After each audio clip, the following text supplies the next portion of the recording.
Don't put your hoodie on. Don't be outside with no shirt on. Check in with your people. It don't matter even if you're down the street. Don't be out too late.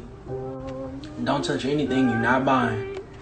Never leave the store without a receipt or a bag, even if it's just a pack of gum.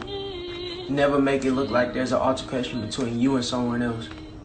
Never leave the house without your ID. Don't drive with a wife beater on. Don't drive with a do-rag on. Don't go out in public with neither. Don't ride with the music too loud. Don't stare at a Caucasian woman. If a cop stop you randomly and start questioning you, don't talk back. Just compromise.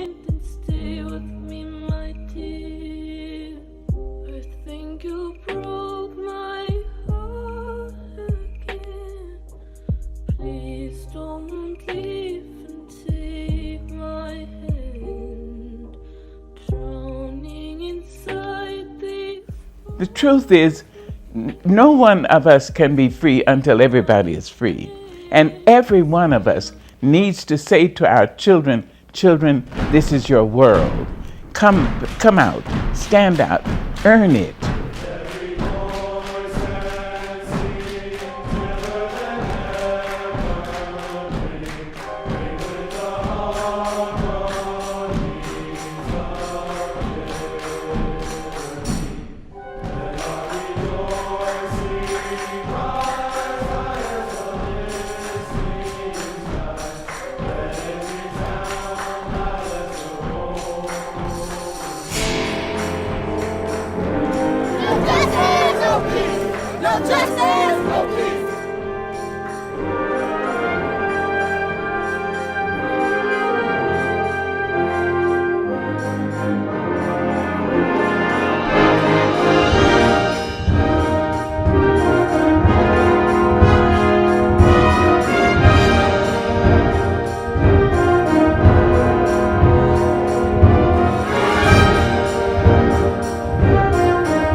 Good afternoon, and thank you for joining us. I'm Philip Carter, and I'm the director of the Center for Humanities in an Urban Environment at Florida International University here in Miami. For the next hour and a half, we'll be hearing from scholars, artists, and experts who think about, write about, speak out about, and teach about race and racism from both academic and personal perspectives. The purpose of this event is to create space to amplify their voices, their perspectives, and their experiences, and for us to pause, listen, learn, and feel. In truth, none of the guests presenting today will say anything on this panel that they haven't already said 1,000 times before over many years, and in some cases over several decades. The problem is that we, our culture, white people, white institutions, white organizations have not listened. And that problem, that hearing but refusing to listen, hearing and then denying, pretending to not have heard in the first place, and hearing but then deliberately misunderstanding, is itself racism. So today, the Center for Humanities in an Urban Environment invites you to practice anti-racism by not only hearing but also listening. Today's event will show that anti-Black racism is not just the racist things that individuals can say or do, though there is a terrifying amount of that out there, but that anti-Black racism is baked into every facet of our society. It's ubiquitous. The criminal justice system, mass incarceration of African Americans, educational inequality, representation in popular culture and mass media, with so many symbols of overt racism, monuments to slave owners, Confederate flags, and sporting teams hiding in plain sight. These forces are not ephemeral or superficial, but rather are enduring and deeply consequential. Just meditate on this sentence from a February 25th article in the Miami Herald entitled, "Haitian, Jamaican, or American. If you're Black in Miami, chances are you're struggling." The Miami Herald writes, "Education appears to do little to close the wealth gap among Miami households of different ethnicities.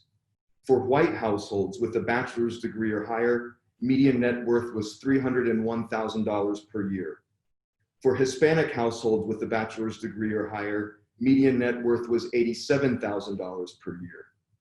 For Black households with a bachelor's degree, the same level of educational attainment, the median net worth was $32,000 per year. That is the product of and a reflection of economic, residential, and educational racism. This event is called a teach-in, which implies both education and learning, but also protest, and today's speakers will be doing some of both. When you hear things that are new, that resonate with you, that you want the world to know about, your family to know about, your friends to know about, then tweet them using hashtag Black Humanity and hashtag FIU. At the conclusion of the event, we want to read your tweets and find out what you've learned, and we want to hear about how you will be practicing anti-racism in your own life. So tag us at FIU CHUE, that's FIU Chue, FIU CHUE. Send us your comments on Twitter in any language you would like. Let me briefly preview what's to come over the next hour and a half. In this event, you'll hear about the media and racialized media narratives from Professor Kimberly Moffitt from University of Maryland, Baltimore County. You'll hear from author, advocate, and NFL star Ryan Russell about issues of race, racism, and protest in professional sport. Our colleague, Professor Valerie Patterson from FIU, will talk about the history of anti-Blackness in Miami through the story of her own family. Professor Andrea Quili will talk about the dehumanization of Black people in our culture, with a specific eye towards the anti-quarantine protests that took place just a few weeks ago. Professor Sean Christian from Wheaton College will talk about the lynching of Emmett Till and the murder of George Floyd, as well as the work of James Baldwin. Professor Renee Blake from NYU will talk about Black language systems and how understanding Black language is vital to understanding Black humanity. Professor Anna Lushinska, the chair of the FIU English department, will be talking about allyship and how to practice anti-racism as an ally. And Professor Azawir Soli, also from FIU, will be reading a collection of poems entitled 8 minutes and 46 seconds. We know that you'll have questions for our guests and comments, and we will have time for that at the end of the event. Feel free to submit your questions at any time during the next 90 minutes. You don't have to wait until the end. You can submit them whenever you have them. If you're watching us on Zoom, send your questions using the Q&A function at the bottom of your screen. If you're watching the simulcast live via Facebook, leave your questions and comments under the live stream video, and we'll get to those at the end. So let's get started. Our first lecture is by Professor Andrea Quili. Dr. Quili is a cultural anthropologist and an associate professor in the Department of Global and Sociocultural Studies and the African Diaspora Studies program at FIU. Her first book is entitled Rescuing Our Roots, the African Anglo-Caribbean Diaspora in Contemporary Cuba, and the title of her lecture today is The Deeper Why. Professor Quili. Thank you, Philip, and thank you, Tempest, for organizing this and for all of your work in bringing us together. I'm going to share my screen now. I know there are a lot of us, so I'm going to try to be brief and just kind of go through these reflections that I have around the subject of Black humanity. Black humanities matter. And am I sharing screen right now? We don't see your screen, we just see you. Okay, let's see.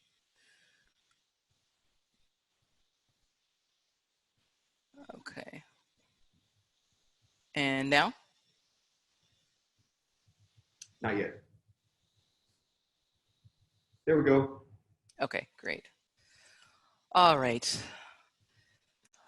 So these are reflections, and I'm again, starting off with this image that many of you might have seen, and this is a photograph of a woman named Greta Strenger, and she's a teacher in Humboldt County, California, my home state, and she's protesting the stay-at-home order. And this picture was taken in about mid-May, and the sign that she's holding, I don't know if everybody can see it, but she's holding a sign with the image of an enslaved woman in 18th century Brazil who was forced to wear an iron muzzle, which was a mechanism of torture. And next to the image of this woman is the quote, "Muzzles are for dogs and slaves. I am a free human being." So this image went viral and was criticized for being racist. And Strenger apologized, saying it wasn't her sign. Someone handed it to her. Someone else took a picture of her before she, quote unquote, considered the racist implications. And her intent, she goes on to say, was to take a stand for the freedom of all persons, and that she, quote unquote, mistakenly held a sign that conveyed the opposite. Please know, she continues, that she respects the dignity of all people and sincerely regrets any suffering it has caused. So there's much to say about this, right? And so let's first just talk about who this woman was. And there are conflicting accounts about this individual in the drawing, right? But she's kind of most widely to believe a woman called, or the picture is called the slave Anastasia. So an enslaved woman named Anastasia, and is actually revered in Brazil as a symbol of resistance, compassion, and resilience. And according to the legend, she was muzzled at the order of her owner's wife in a jealous rage because her husband habitually raped the beautiful Anastasia. And the muzzle was intended to humiliate as well as disfigure Anastasia. And as the story or mythology goes, Anastasia actually maintained her dignity. She was a healer, and she actually forgave, in part of the story, forgave her owners. And it was ironically, her humanity that she's revered, is ironically her humanity that she's revered for, and was revered for before dying of tetanus as a result of these iron restraints that she was made to wear. So a further irony undergirding this predicament or incident is that the muzzle Anastasia was forced to wear originated in 16th century Scotland and was popularized in 17th century England. And it was called a scold's bridle and used to punish women exclusively by forcing their silence. And it was a fundamental tool, of course, of patriarchal control, and adopted by enslavers and eventually used to punish Africans and their descendants for a variety of violations, including running away, attempting suicide through ingesting toxins, and apparently being the object of sexual violence. And so there are some compelling threads, I think, and as I have been thinking about and talking about these events of late, the questions of why now, what has happened, how are these kind of confluence of events led to this uprising, what is this moment that we're in? So I was thinking about this kind of deeper why, specifically about the why of anti-Black violence and the nature of it. And so I come to, of course, why the torture and annihilation of Black people with such casualty, right? So one of the things that has struck so many people is the casualness with which Officer Chauvin is murdering George Floyd. And, many people have talked about how his hand is in his pocket. He's looking at the camera. He doesn't seem to be struggling. And he just has his knee on George Floyd's neck. And he's impervious to his pleas. He's impervious to his cries for breath and for his mother. And I wanted to share a story that comes up for me, which is a story of a family friend who grew up in Georgia and lives now. He's been here, migrated to Florida, been here for decades. And I asked him, why his family left and why, did they never go back to Georgia? And he said, are you kidding? You know what it was like there? When I was, 8 years old, me and my friend, we were out by a creek in a bridge, and we actually witnessed a double lynching. So, and this man is 63, he just turned 63. So this would have been in the mid 50s, right? Or mid 60s, I can't do my math. Yeah, mid 60s. So So what we have here, right, is this incident where these two boys are witnessing a double lynching. And of course they're terrified, they're hiding, you know.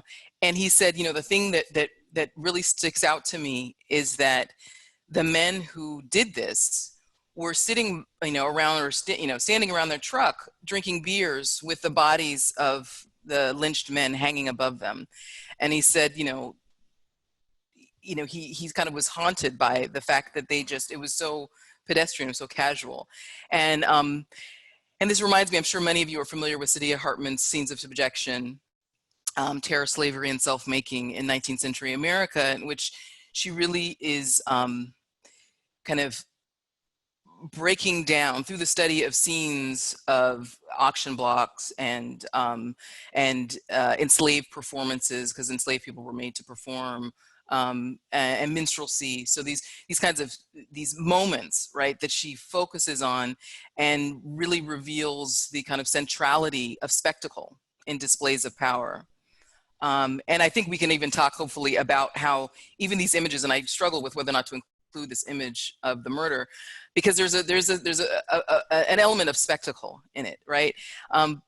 One of the other pieces of her contribution is really also, I think, about the kind of yoking of terror and amusement within U.S. culture. And so not only was inflicting suffering on Black people kind of pedestrian and no cause for upset, but it was also a source of amusement, right?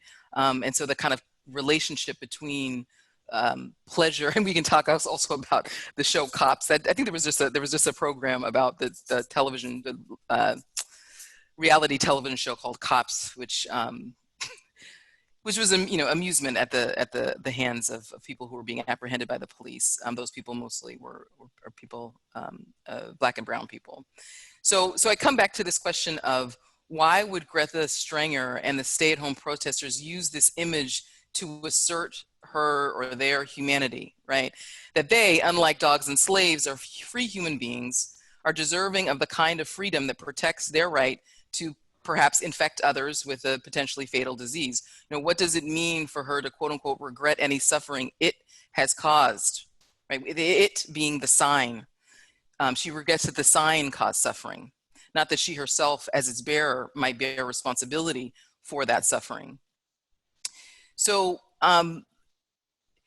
we have to, of course, come to this question of the deeper why is white humanity so very dependent upon not only the dehumanization of and dominion over others, specifically Africans and their descendants, but on the sociopathic denial and disavowal of that dehumanization. And I suppose that to recognize dehumanization, one must start from a place of not just acknowledging Black humanity, but also rejecting the concept that some of us are more human than others. I kind of come back to this sign and just think about what this means, right? What this means to this question of humanity, right? And what is the kind of motivation and underlying ethos that goes into creating such a thing? And so to conclude, I'm wrapping up here. I want to bring in this thread of white womanhood. And in the story of Anastasia, it was a white woman who ordered her to be muzzled by this implement of torture that was originally designed, again, ironically, to silence white women. And of course, it was white women who often directed and or were implicated or complicit with the lynchings of Black men, right? And we saw there's it's kind of every now and again there pops up a story in the news about how some men or women accuse there's a Black man who did X, Y, and Z, and it was actually their own heinous acts. And then we see, of course, we have Amy Cooper. So most of you are familiar with this incident, right? I think this is a kind of most recent incident of this dynamic. And Amy Cooper basically kind of fabricating this threat, right? This Black man is threatening, African-American man, she says, is threatening or is here threatening her in this park.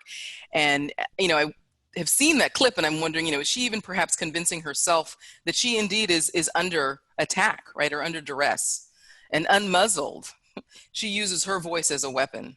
In her apology, Cooper stated that she did not intend to harm, quote unquote, that man, and that she was, quote, just scared. And that, quote, when you're alone in the ramble, which is that part of Central Park where she was, you just don't know what's happening. It's not defensible, she said, it's not excusable. And the video, of course, reveals that she was not under any threat, and any kind of physical threat, I should say. And she was actually seemed to be provoked by a Black man telling her that she needed to follow park regulations and leash her dog. And the deeper why here, I think, is not necessarily maybe even a why, right? Why she wields this weapon, right? And perhaps is not a why, but a what. So what sort of threat did Christian Cooper pose to Amy Cooper? No relation, obviously. And that perhaps deeper than a threat to her physical safety was a threat to what she believed to be her status as a free human being, as defined through its opposition to these categories of subhumanity in which slave and dog occupy the same status.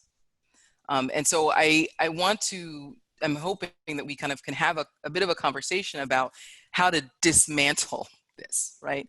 How to actually, no longer have this reasoning of, I didn't know what was happening, right? I don't know.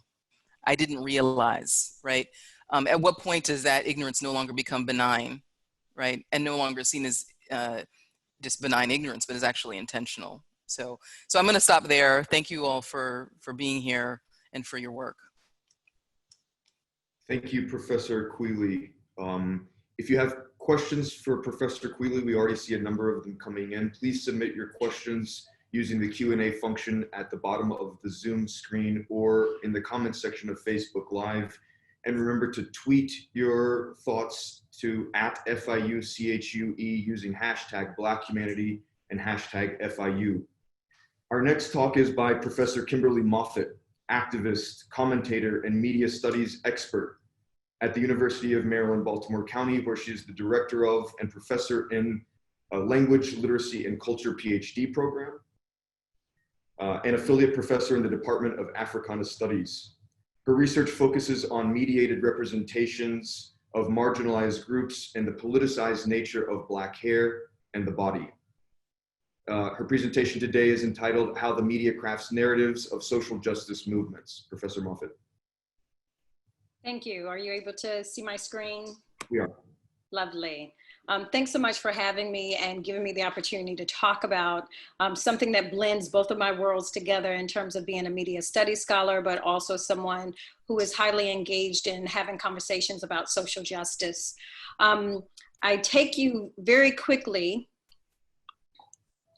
to understanding some about or a little bit about the media in general and the idea of how it situates itself in an American democracy, or what we see ourselves as an evolving American democracy, where we essentially believe that we have 4 estates. We've now added a 5th in many respects, where we talk about the 3 branches of government, but then we also talk about the role of media and how important it is to our society, how it keeps everyone honest in some respects. The 5th estate, which is where we are now, more contemporary communication scholars refer to it as being the space that social media occupies. Many political pundits use it. We see many platforms being created by individuals who typically would not have a space in which to speak because of social media. So media situates itself very well as a 4th estate, being able to give voice to many. Again, very briefly, just talking about how the media fits into all of these estates, is we've always seen the media as being a place that would inform viewers or readers, educate us in some way, clearly entertain us, but even more importantly, which we don't like to talk about as much, is setting that agenda. Like, what are the issues that the media puts forward for us to say, this is what is important, this is what we want you to talk about, even without us thinking about it. Oftentimes believing that we are in control and we've made the decision of what issues are most important to us, when in fact, so much of what is conveyed to us through media really informs what we decide that we want to make important. So setting that agenda. The problem with this setting of the agenda is it's put us in a very precarious spot, because now with the fourth and the fifth estates blending together, we are now in a space where we aren't quite sure what is real, or in some respects, what is fake and what is real. And so there's a lot more work that's being asked of us to do, where we have to fully engage in order to understand what is in fact happening in our society.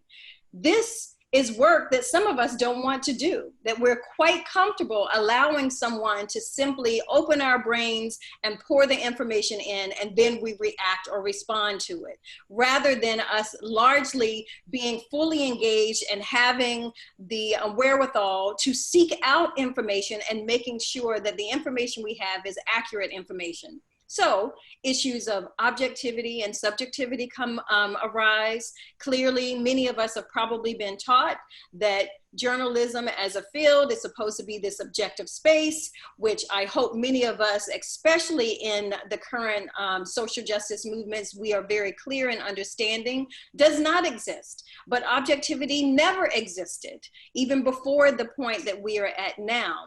It is what we have seen as an ideal for the free press and what we desire to see come about as the free press, but clearly was not something that was very much accessible to us. So as a result of that, we find ourselves struggling to figure out what is fact, what is fiction. The problem with that is, again, because of the accessibility of so many individuals, depending on who you follow, who you actually believe in, who you support, who you decide to vote for, all of those factors impact how we decide what is fact and what is fiction. And even more important than that is, at the end of the day, we cannot forget that media are our business. They operate in a space in which to draw us in, to make sure we are following what they are reporting, and that we have a sense of who they are based on what they do report. The problem with that is we then forget the very strong ties to capital and the economic nature of what media offers us as a society. That piece in particular explains so much about what we then see in media. So I mentioned very briefly that protests are American. Why do I say that? Because even in the space that we're in currently, it seems that we have this debate over what is acceptable as a protest, when in fact, we can go back as far as the late 18th century to think about 17th century to think about the ways in which Americans were protesting, starting with the Boston Tea Party, that space in which citizens decided to revolt or push back and strongly question what the state was doing, unwilling to accept it and believe that it was not right. And the way in which they did so, in this case, of course, was dumping tea. But then the other images that you see on this screen also represent forms of protest in which citizens are speaking back to the state to say, this is unacceptable to us, and we are willing to take a stand in order to be heard, in hopes of influencing policy, in hopes of changing mindsets, and in hopes of moving closer to that ideal of what we consider to be a democracy. The concept that we deal with when we're talking specifically about social justice movements, though, is called the protest paradigm. And there are two parts of this that I want to briefly talk about. The first is the protest paradigm as that ability to maintain the status quo, using the media to, in fact, reinforce or maintain what we believe the status quo should be. What is acceptable, what is not acceptable. The protest paradigm says to us that it is a pattern of this coverage, of news media coverage, that tends to focus oftentimes on the violent and disruptive aspects of protest actions, which is largely for the benefit of viewers watching and then making commentary or developing their worldview based on what they see on screen. Seeing violence, seeing looting, seeing people not responding well to police officers, all of that serves then to reinforce the idea that protest is bad, Law and order is good. And we can see that so much in how we have decided as a nation, not just a particular spot in the country, the South or in urban centers, but across the nation, where an industry, which is what I refer to it as, the police departments across this country, law enforcement has become an industry in which we continue to put more and more resources in, more and more capital in, but yet we don't see the outcomes that benefit many of our communities. So protests are then seen as ineffective. They then evoke a public opinion from those viewers or those readers who then say, this is why it is unacceptable, it is disruptive, it changes the status of our lives, and we don't want to see it. So how can we change this? I offer very briefly a couple of examples from the Baltimore uprising. I live in Baltimore City. I actually probably live about 3 miles from the center or core of what was happening with the Baltimore uprising. But if you see on the left-hand side of the screen where it refers to City on Fire, these are captured national images that portrayed Baltimore's uprising, giving us a sense that the entire city with 600,000 people must be in a crisis and in a state of the entire city being on fire. But is that really what occurred? Again, as a resident of this city, able to still navigate the city just fine during that period, including the times that I too wanted to join in of those peaceful protests, it was not perceived that way by media. The media in this case had constructed and wanted to be a part of that protest paradigm, encouraging us to believe protest is bad. But is it? On the right. Looks like we lost Professor Moffitt. We'll just give it one more second. While we're waiting on Professor Moffitt to come back to the chat, I wanted to let you know that between Facebook Live and the Zoom webinar call, we have about 800 people. So there's a community of people watching this. And that's unique users. And I know many of you are watching at home with your friends and your parents and your kids, family. And so I know there are many more times that actually watching this call, and I think it's important to acknowledge that there's a community of people doing this now.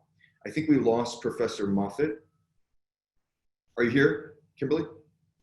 Yeah, okay, so can you unmute and let's pick up where you left off. Yes, and I'm not even sure a while. I think you may still be having a bit of a internet connectivity issue. Can you hear me? We can hear you. We can see your screen.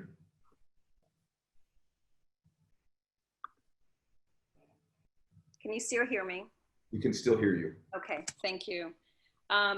So I moved very quickly into the second aspect of the protest paradigm, just talking about the complexity of media where we are now, that we are starting to see a shift, that the media, based on the fact that so many platforms are available to us as viewers and readers, that we're starting to see people willing to engage the complexity of events that are happening, in particular like a social justice movement. And so while media are promoting sensationalism, we also are seeing and hearing these different voices that are upon us. And so again, utilizing Baltimore as an example, we had an opportunity to hear mothers talking about the experience of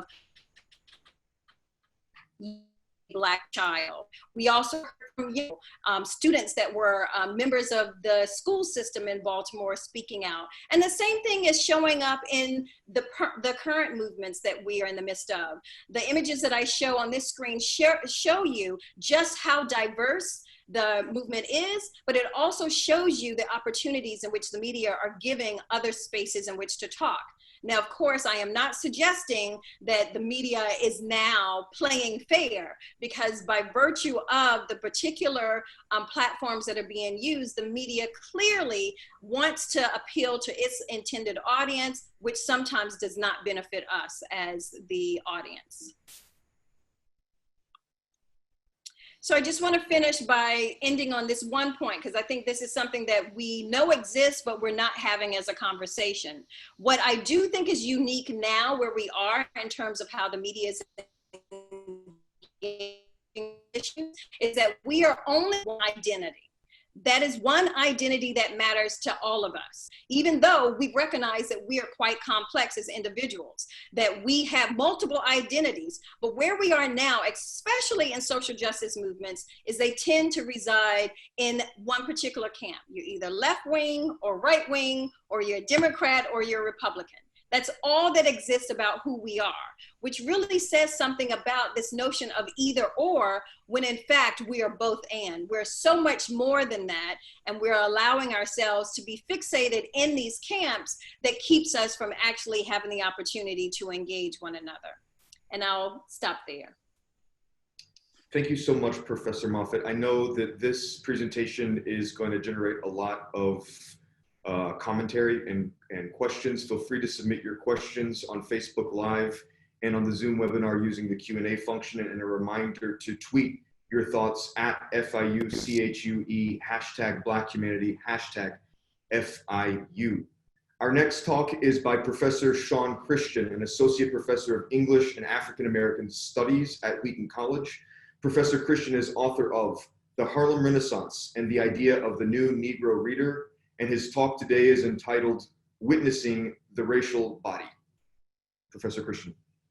Great, thank you so much, Dr. Carter, and to the Humanities Center, and also to the other speakers on the call for this opportunity to join the conversation.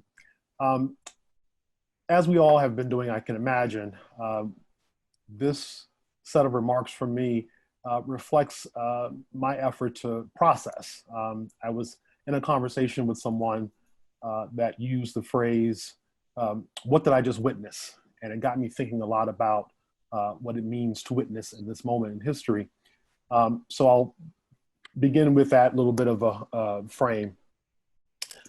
Witnessing the racial body. We are surely in what James Baldwin, the writer, once described as the great force of history. Two moments in that history have been on the minds and in the hearts of many these past several days.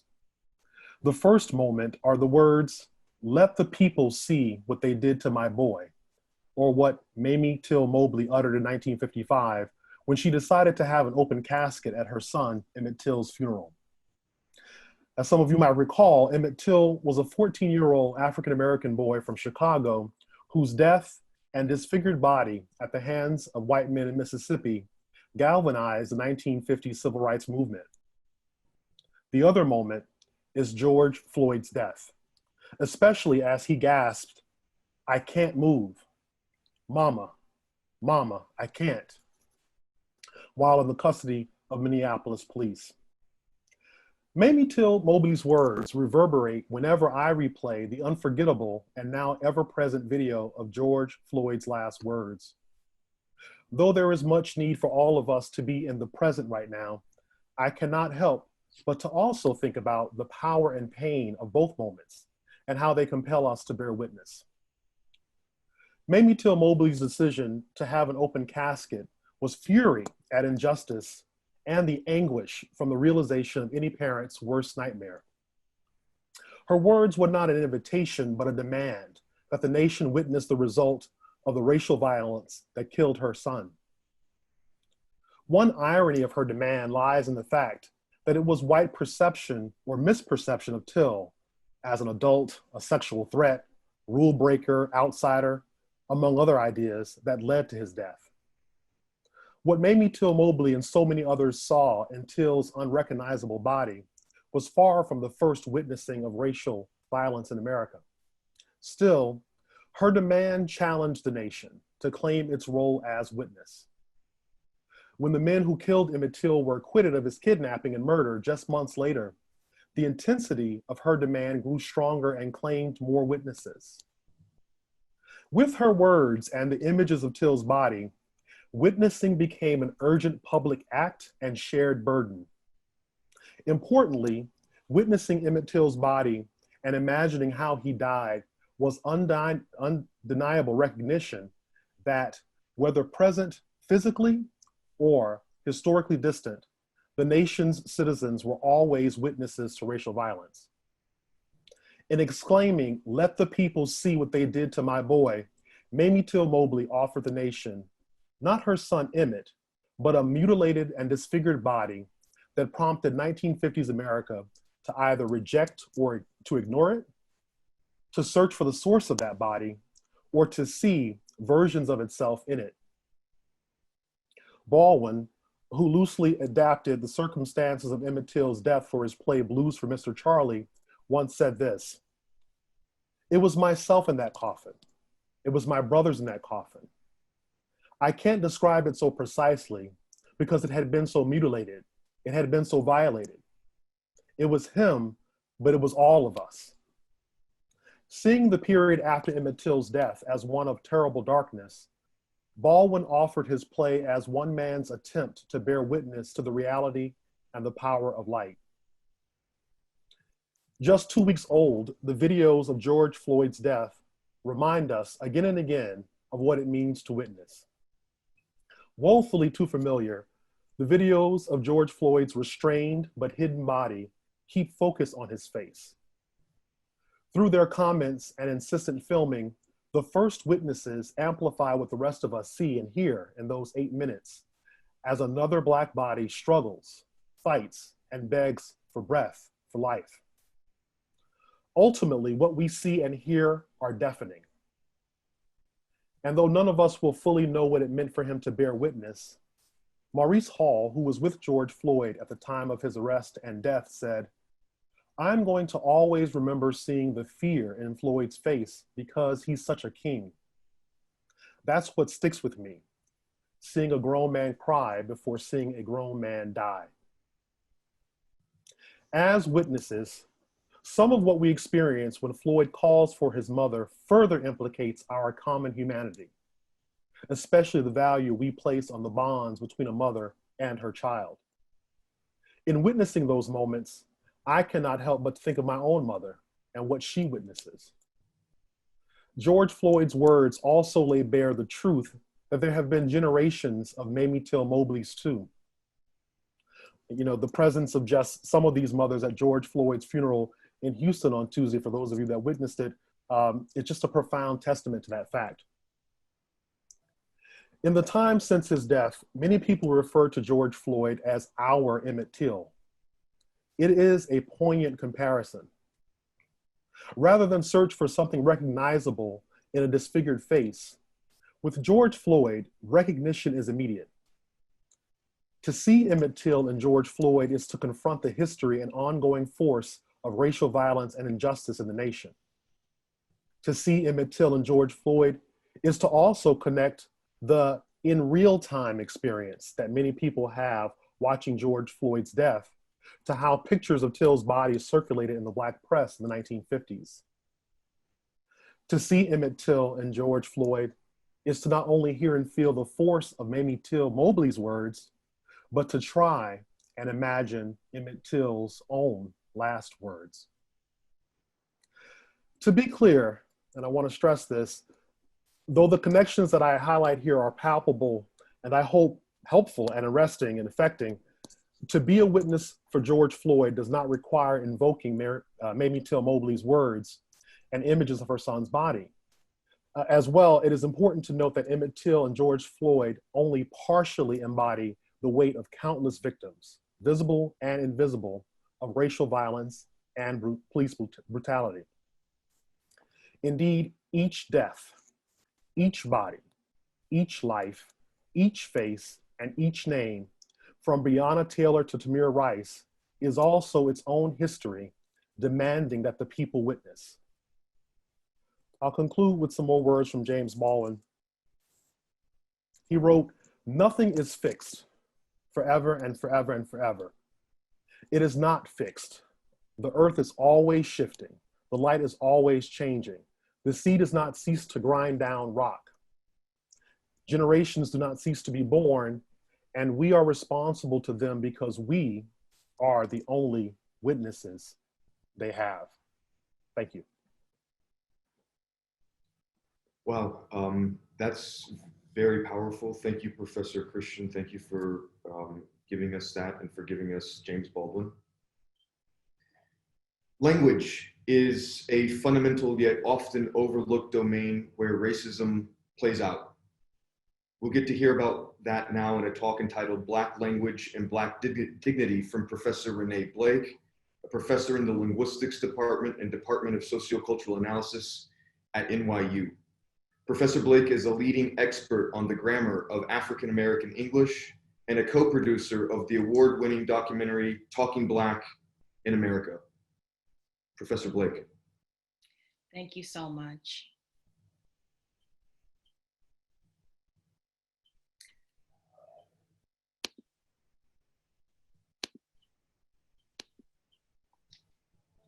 I stand on the hallowed grounds of the Maroc Indians, meaning peaceful, the Algonquin tribe, formerly indigenous to this area prior to colonization in Freeport, New York. I acknowledge anti-Blackness exists alongside anti-indigeneity, and we should not work to rid one at the expense of the other. So I'm gonna do a little something different than I think, Philip, you might be expecting, and introduce us to actually a different community that's still a part of our community. While the US and the world catches up on Black pain, suffering, humiliation, and degradation, I want to diverge a bit. I want to remind us all that in this pain, Black folks still laugh. They still express their joy, their hopes, and their desires. So, like many universities around the country, New York University has gotten hip and hired a chief diversity officer who happens to be a Black woman. On a regular basis, she has great gatherings with a diversity of folks from all around the university. At these events, it is expected that folks mingle and don't stay onto themselves, and everyone obliges. Inevitably, a group of young Black folks will find themselves together. Thinking back to one of these gatherings, there were 4 Black folks in a group of all different ages and genders. And I was in a group next to theirs so that I could not hear what their conversation was fully. They were having lively engagement when all of a sudden the room hears a big laughter and the 4 bodies are seen doubling over and scattering.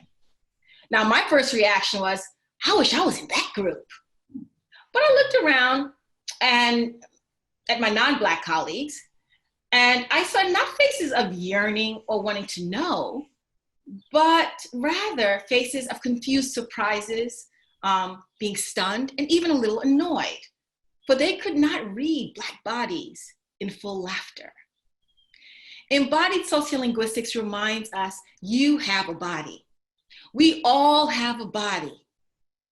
And these bodies are part of the multimodalities connected to communicating and conveying meaning. They hold language. Unfortunately, the logocentric nature of linguistic inquiry has led to work on the spoken word overshadowing the work on the body, which is generally viewed in linguistics as secondary in communication. And so today, what I actually want to do is bring the body in, bring the body back to language. I can put up in the answer period what I consider one of the great books written on African American English. It's 20 years old, but I still think a great book is Spoken Soul by John Rickford and Russell Rickford, as well as the access to Talking Black in America, the award-winning documentary.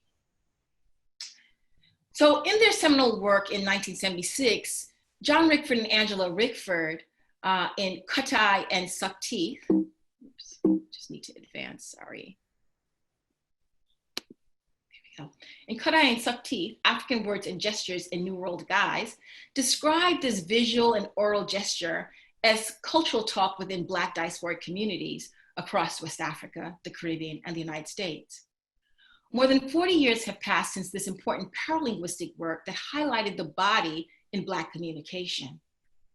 One exception to this has actually been the studies of Black ASL, American Sign Language, in which the body supplies the grammar for the entire linguistic system. In Talking Black in America, Reverend Jeremiah Wright argues that for the African American community, nonverbal communication is a culturally salient form of expression. One of the things, the differences between African speech and European speech is European speech, like tonight on the news, talking heads.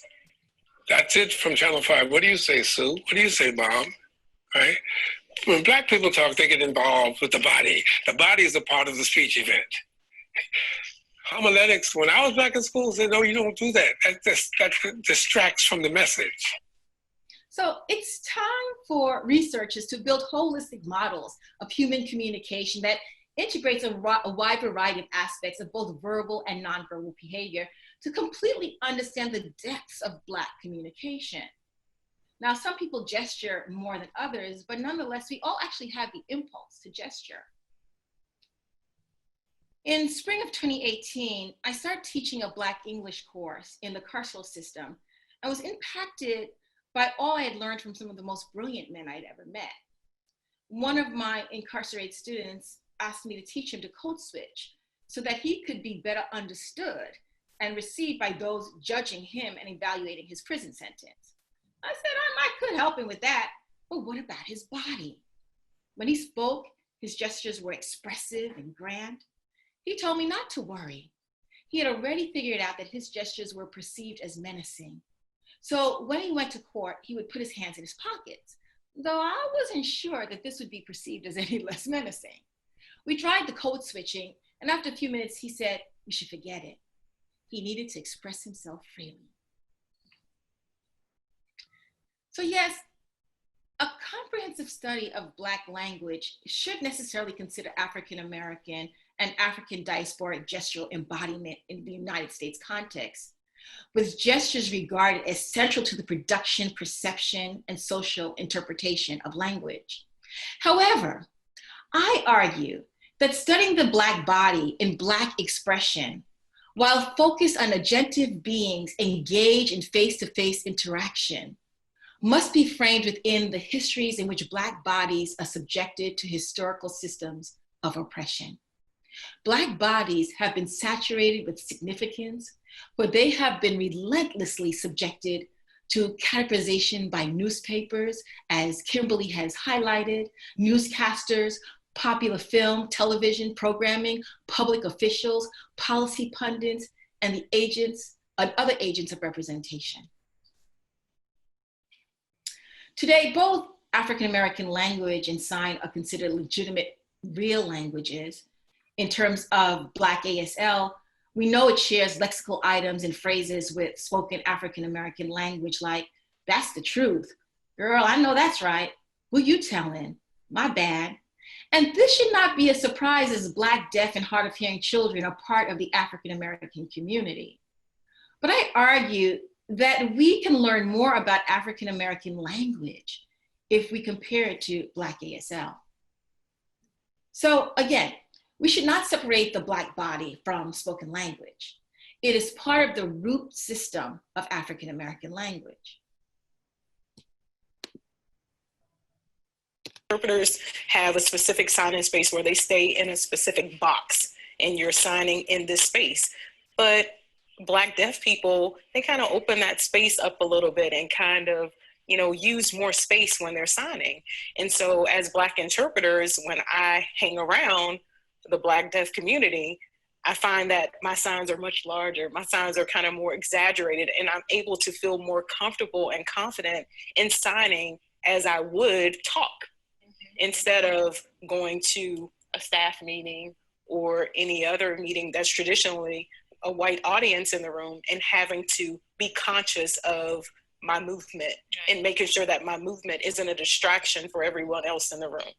If a student is from a Black deaf family, they can communicate freely at home. But when they go to a school for the deaf, where most of the people in the environment around them are white, they know they have to code switch to have success in that environment. So, a warning that before or as we study what Black bodies do.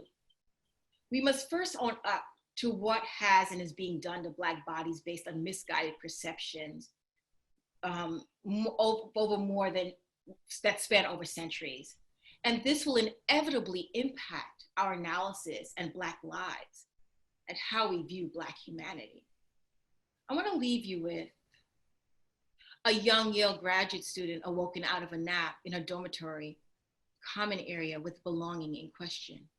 I want to leave you with 3 young filmmakers checking out of a California Airbnb swarmed by police, perceived as potential burglars.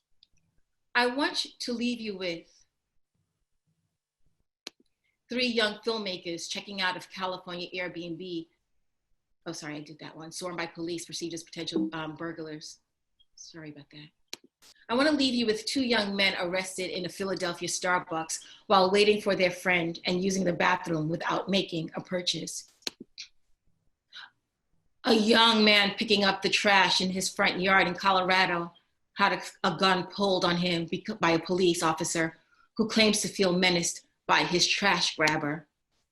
I want to leave you with a young man shot dead in his home in Texas because he was thought not to belong. Like years before and years after 2018 to 2019 in the United States, these violations occurred on Black bodies engaged in the most mundane of activities, including laying down, sleeping, walking, sitting, eating ice cream, and cleaning before a word was uttered. Thank you so much. Thank you, Renee. Thank you, Professor Blake. I know you have a lot of questions and comments on that, and we want to hear about that. Please leave us your questions in the Q&A function and comments on Facebook. A reminder to tweet us at FIUCHUE, hashtag Black Humanity, hashtag FIU. Thank you, Renee. Our next talk brings the conversation right here to Miami and is entitled Voted Most Militant, Family History of African Americans in Miami, and comes from Professor Valerie Patterson, an Associate Professor of Public Policy and Administration and African Diaspora Studies at FIU, where she teaches classes that examine contemporary issues of race and gender. Professor Patterson.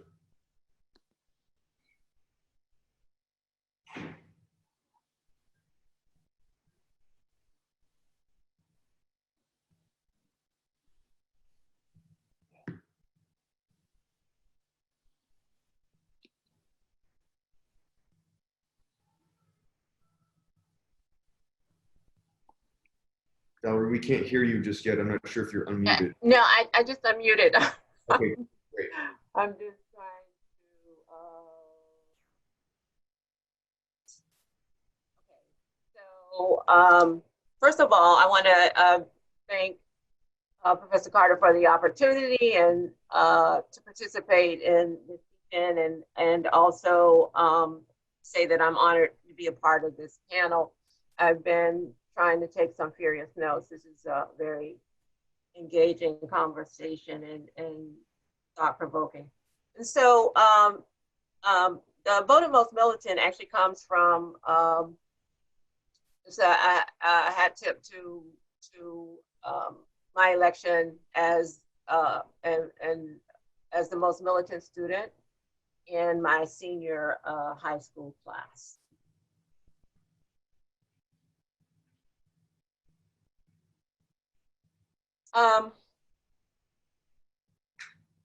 And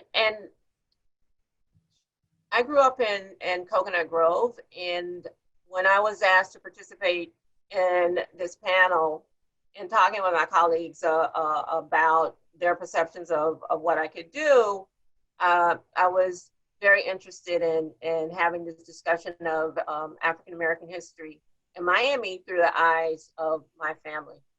And so Coconut Grove was settled in 1868 by Black and white homesteaders. And one of the women featured in this image is Mariah Brown. Mariah Brown came from the Bahamas to Key West, when she arrived in Key West, she heard about opportunities that were available in Miami. She traveled from Key West to Miami. She went to work for the Peacock Inn, which was referred to as the Bayview Inn. And she actually found it so interesting and I thought that it was such a great opportunity that she lured other Bahamians to Miami. One of the other early stories of Miami focuses on the building of the railroad system through Henry Flagler. And the Flagler organization actually organized Black men just before the incorporation vote for the city of Miami. And what happened was that 162 of the votes that were cast to incorporate the city of Miami were cast by Black men who worked for the Flagler Railroad. And shortly after casting that vote, they were disenfranchised and excluded from any type of civic and policy process, any type of meaningful participation in the city. While the labor of Black Bahamians was initially welcome because there was this perception that they were going to be these such a docile labor force, it turned out that many Bahamian Blacks actually established this culture of resistance because they didn't appreciate how they were being treated by the white people in Miami. And they established this culture of resistance because they wanted to openly defy this white supremacy. And then there are stories of some Bahamians who actually refused to relinquish their British citizenship because of the prejudice and discrimination, the hostility that they found in South Florida. And one of the quotes that I found as I was doing research on migration in my family was this quote from the Miami Herald, where they write that the advance of the Negro population is like a plague and carries devastation with it to all surrounding property. The fact is that Miami is being badly injured and badly disfigured by the growth of these Negro sections. So on my paternal side, my family is from South Carolina. The woman at the top is Anne Gaffney. She was born in 1845. She arrived by foot. She arrived on foot from Virginia to South Carolina. Carrie Farr, who is next to her on the right, is my great-grandmother. My grandmother is on the bottom, and next to my grandmother are my father and myself. I'm really going to talk about the Bahamian side of my family that is the Miami side, but I would be remiss if as I think about the African American history through the eyes of my family, that I did not invoke my ancestors, and I especially spend a lot of time staring at the images of my great-grandmother Carrie there at the top and my great-great-grandmother. And because I see pain in their eyes, and I have an idea of where that pain originates, but I think about it a lot. So you may have noticed that my titles are all from Lift Every Voice and Sing. And so whenever I think about the Bahamian side of my family and our history,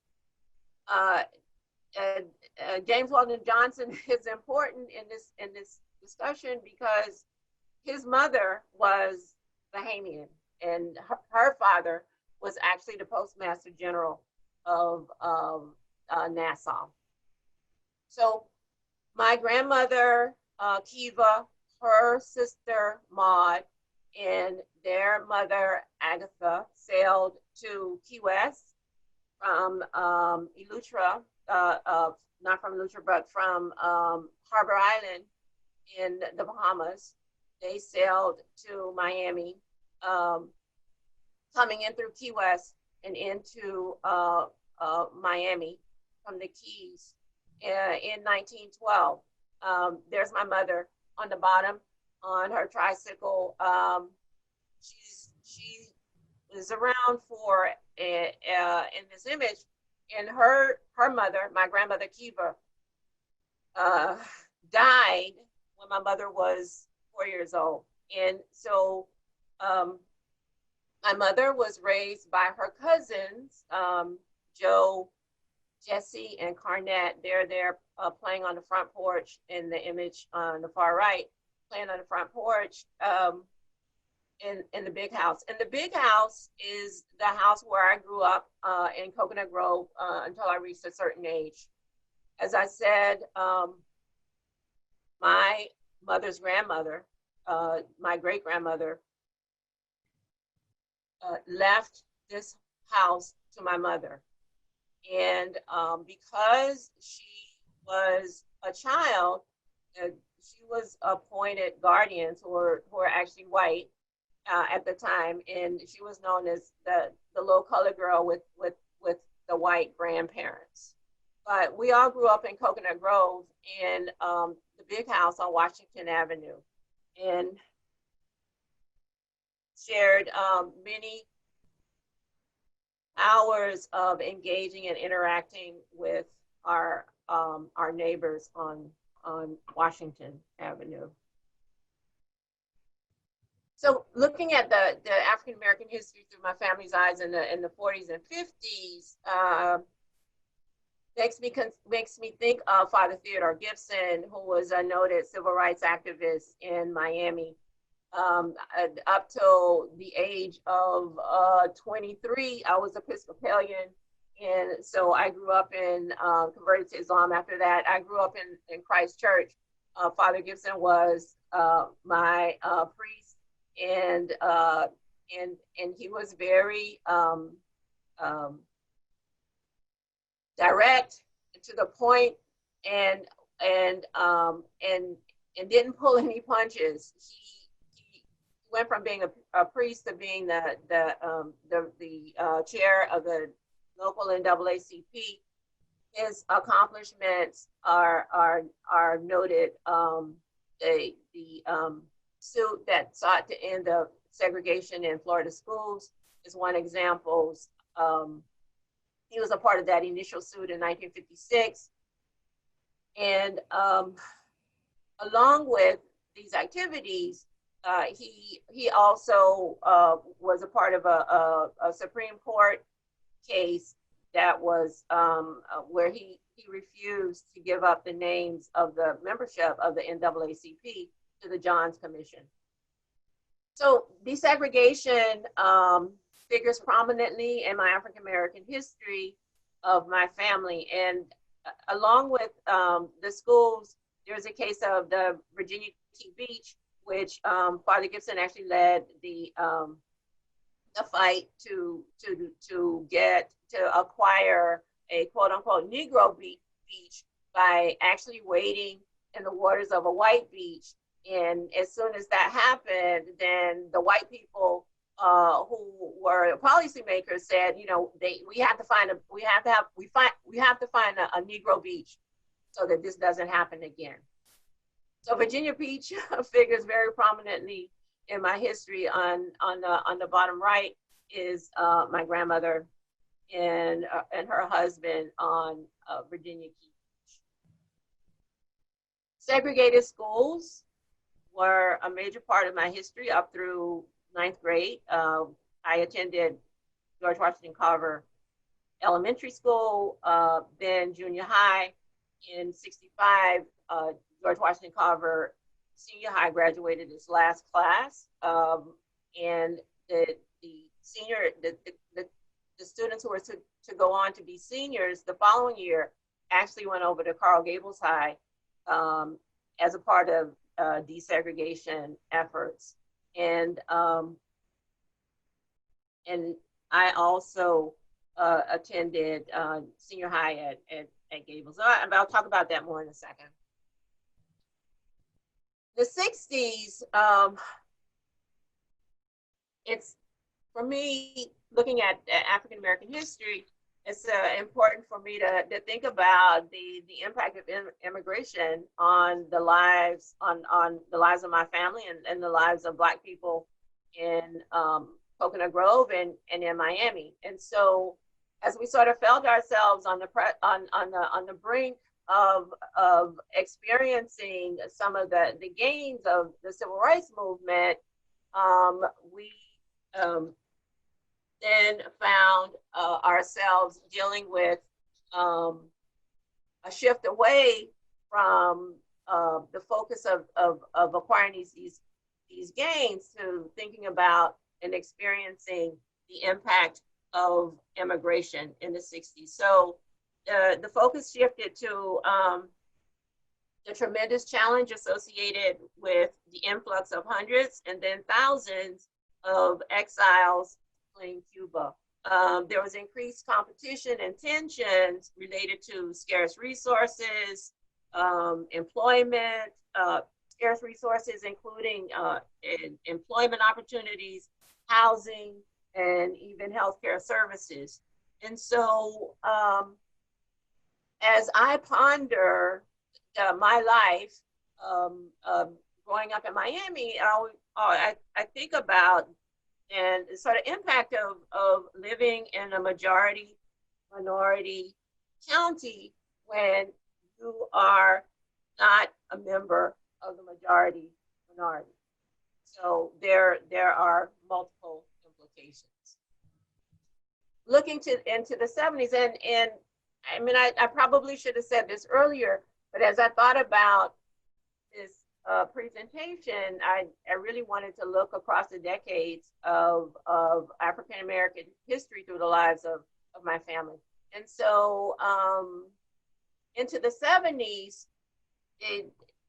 a sort of noted point that I recall was the 1971 riot that happened in Coconut Grove. And so I lived on Grand Avenue in Coconut Grove.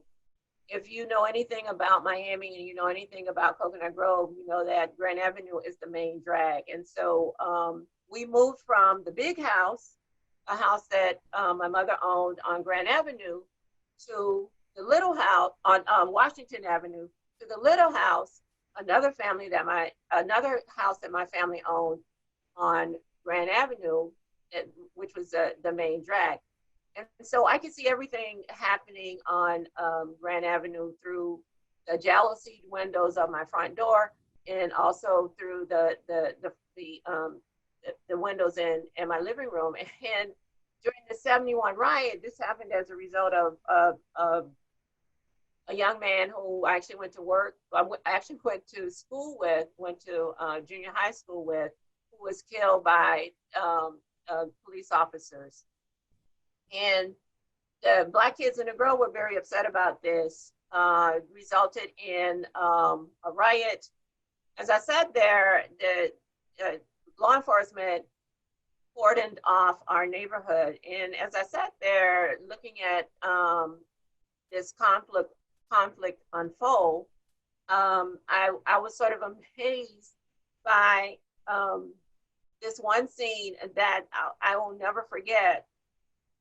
An officer who drives up, gets out of his car, climbs on the hood of his car with a huge rifle and points it into the face of a young Black man who's walking down the street to communicate to him that, you know, it's important that you get off of the street at this time as a part of this cordoning off of the neighborhood.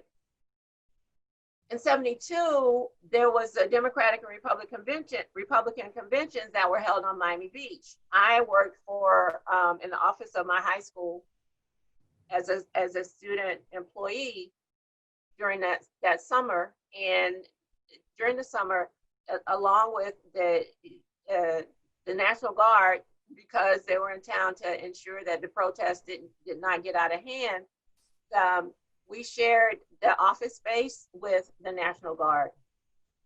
also in my high school that was predominantly white, Carl Gables High, a noted moment that I will never forget was when the Black Panther Party showed up on campus, and I was very drawn to the Black Panther Party.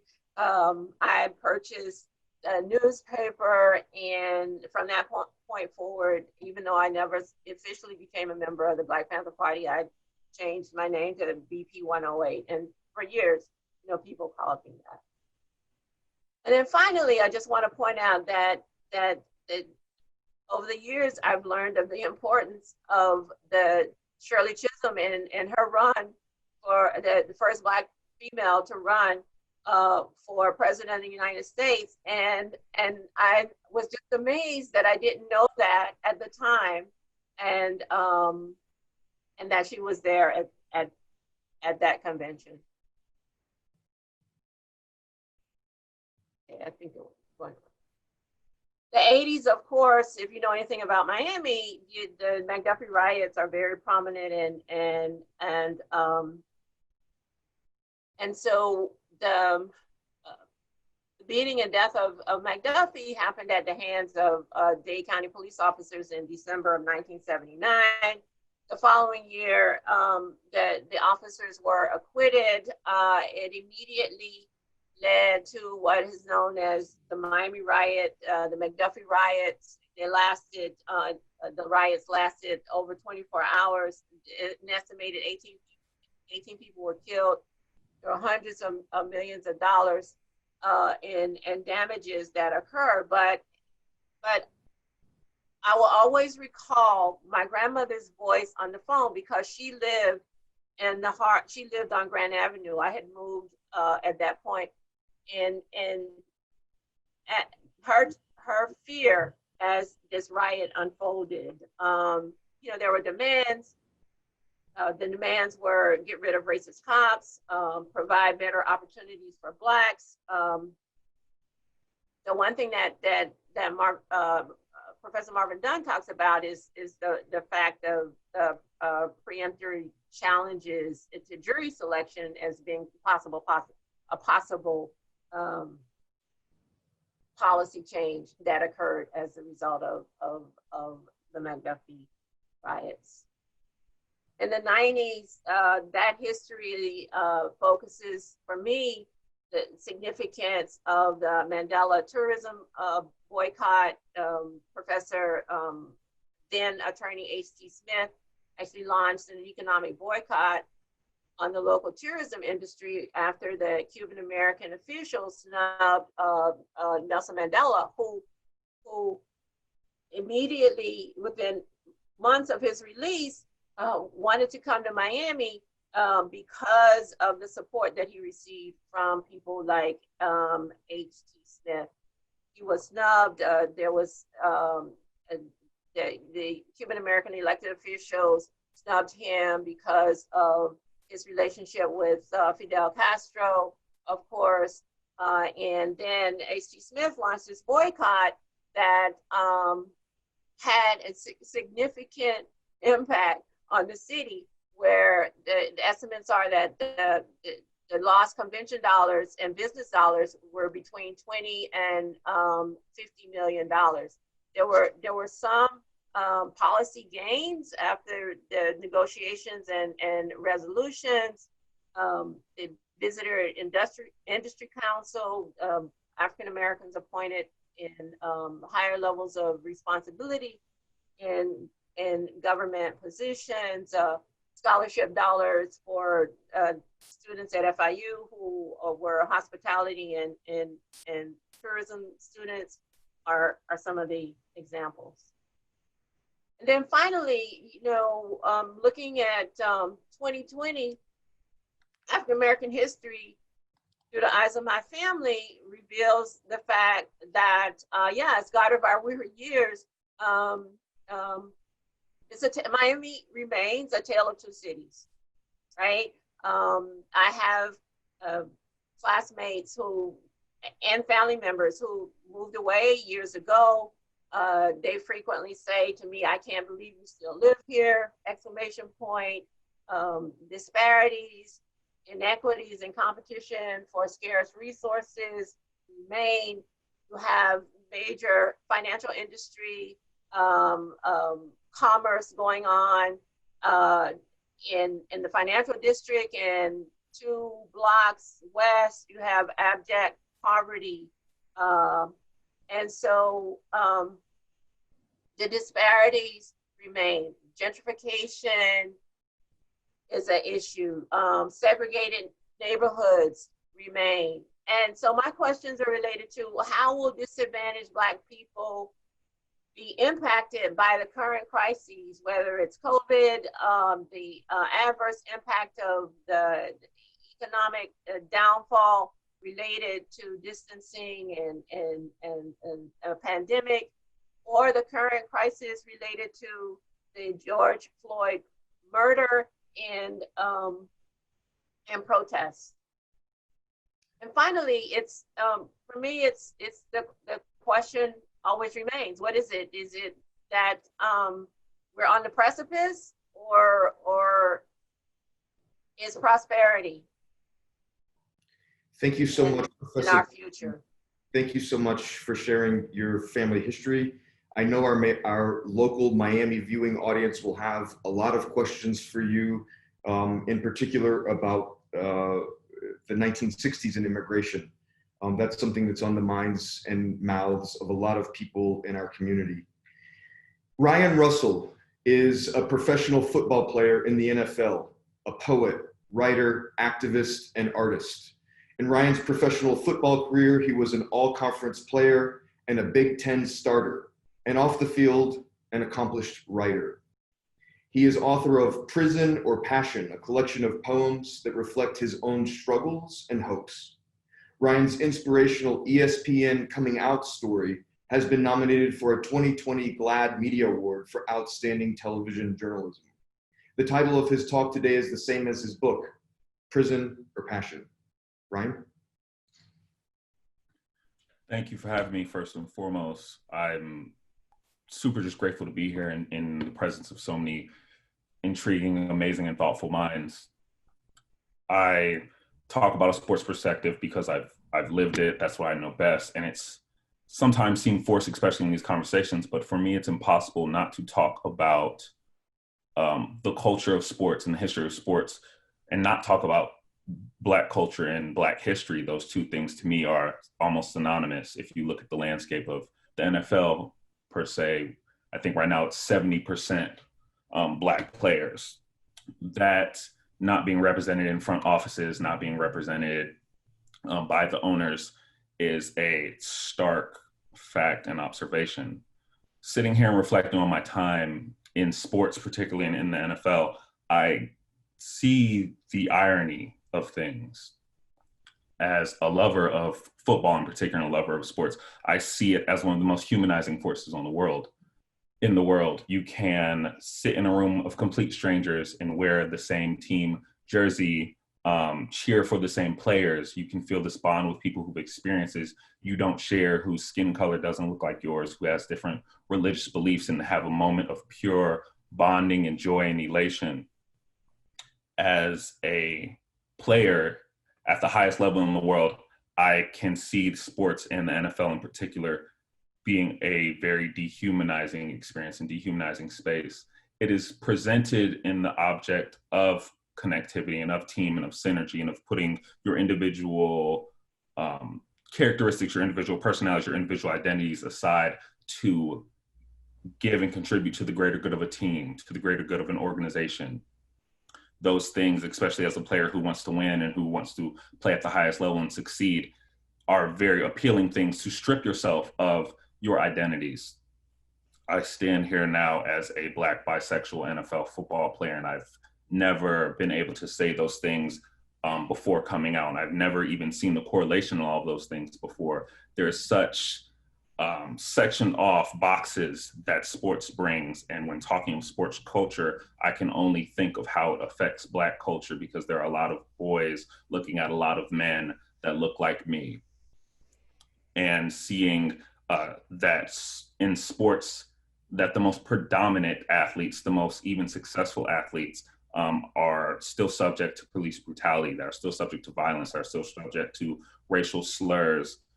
Even in Medium, talking about what it plays in this conversation earlier, LeBron James and Kevin Durant and guys who are some of the most successful at what they do, and do a lot for their communities, being told things to shut up and dribble.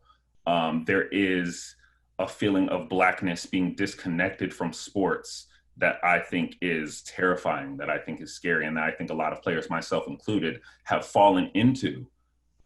There are times, if we take 2016 and Colin Kaepernick taking a knee for social injustice and a lot of the things that are still prevalent today, and a lot of things that have been forced into the forefront of media through the tragic murder of George Floyd, there was times as a player playing in the NFL at that time, I was so disassociated and disconnected from my own identities as a Black man and as someone who came from these communities that have been terrorized and subject to police brutality. I felt more connected to my NFL insignia than I did to a man who looks like me and a man who's talking about things that directly affect me and my community.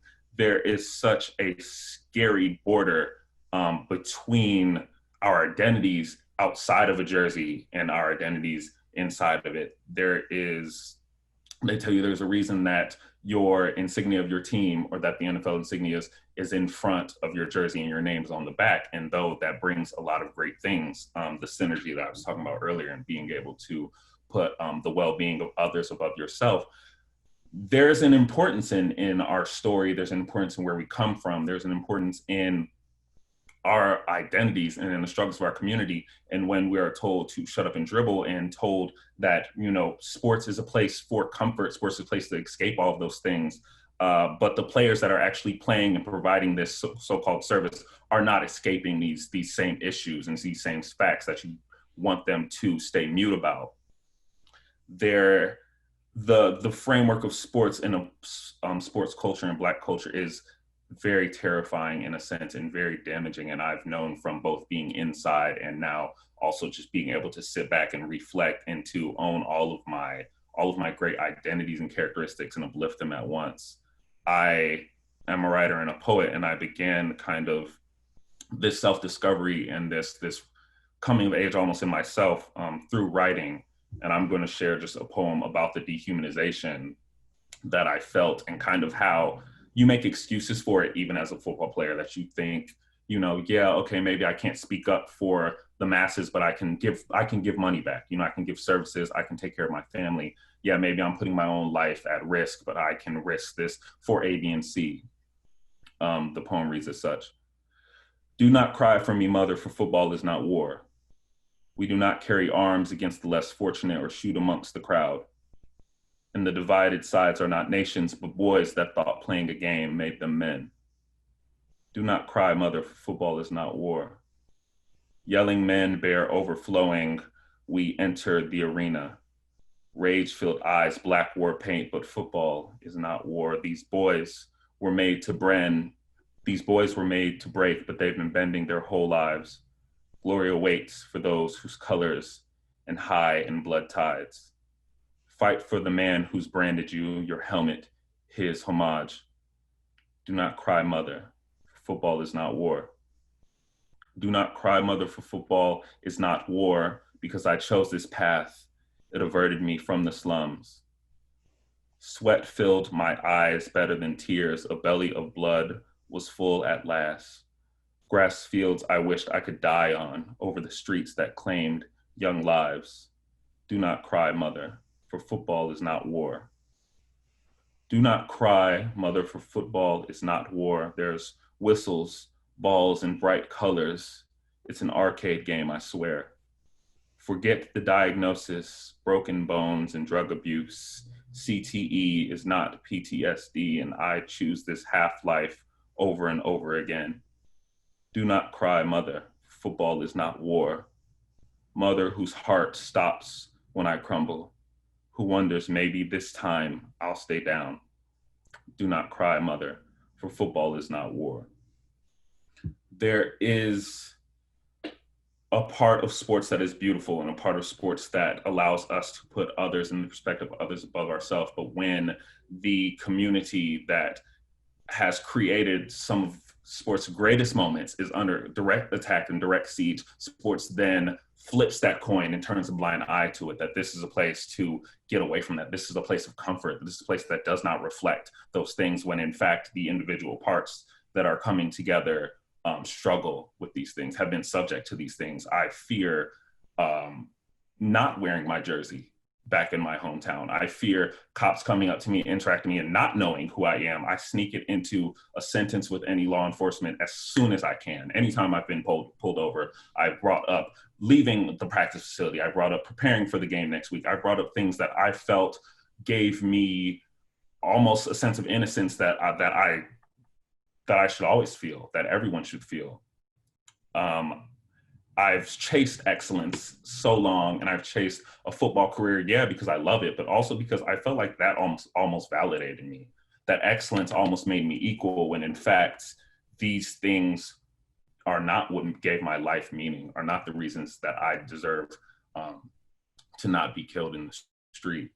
And sports, I mean, there's a lot of that. There's a lot of young boys who believe they will not be able to get out of their situation without being able to shoot the best, or without being able to tackle the best, or not being able to throw that 60-yard touchdown. And in that respect, they fear dying. And when you achieve those things, you fear losing it. There is an amazing part at the heart of sports that I believe can connect so many people. 100 million people watch the Super Bowl, and it is on average more people that attend that church all year leading up to that. That statistic is larger than any other televised program around that time. And to think that during the Super Bowl, on the largest platform, at the largest and highest level, someone who does not look like me will see me on the screen and see me as human is the goal. And someone that does look like me and sees me on that screen and sees themselves is the goal, their whole self. And I believe that is the part that sports plays in, and that's where my questions lie. How do we make that reflected? Because sports culture is Black culture, sports history is Black history, and how do we make those two coincide with each other and work for a better future for both? Ryan, thank you so much for that, and for being vulnerable and sharing your story. And I know I see the questions coming in on the Q&A. So many people want to talk to you. We'll do that in just a few moments. Right now, we're going to hear from Anna Lushinska, who is Associate Professor of English and Chair of the Department of English at Florida International University, where she teaches courses in African American literature and Latinx literature. The title of her book is The Ethics of Community, and the title of her presentation today is What is an Anti-Racism Ally? Anna's here with me in my office, so I'm just going to turn the computer.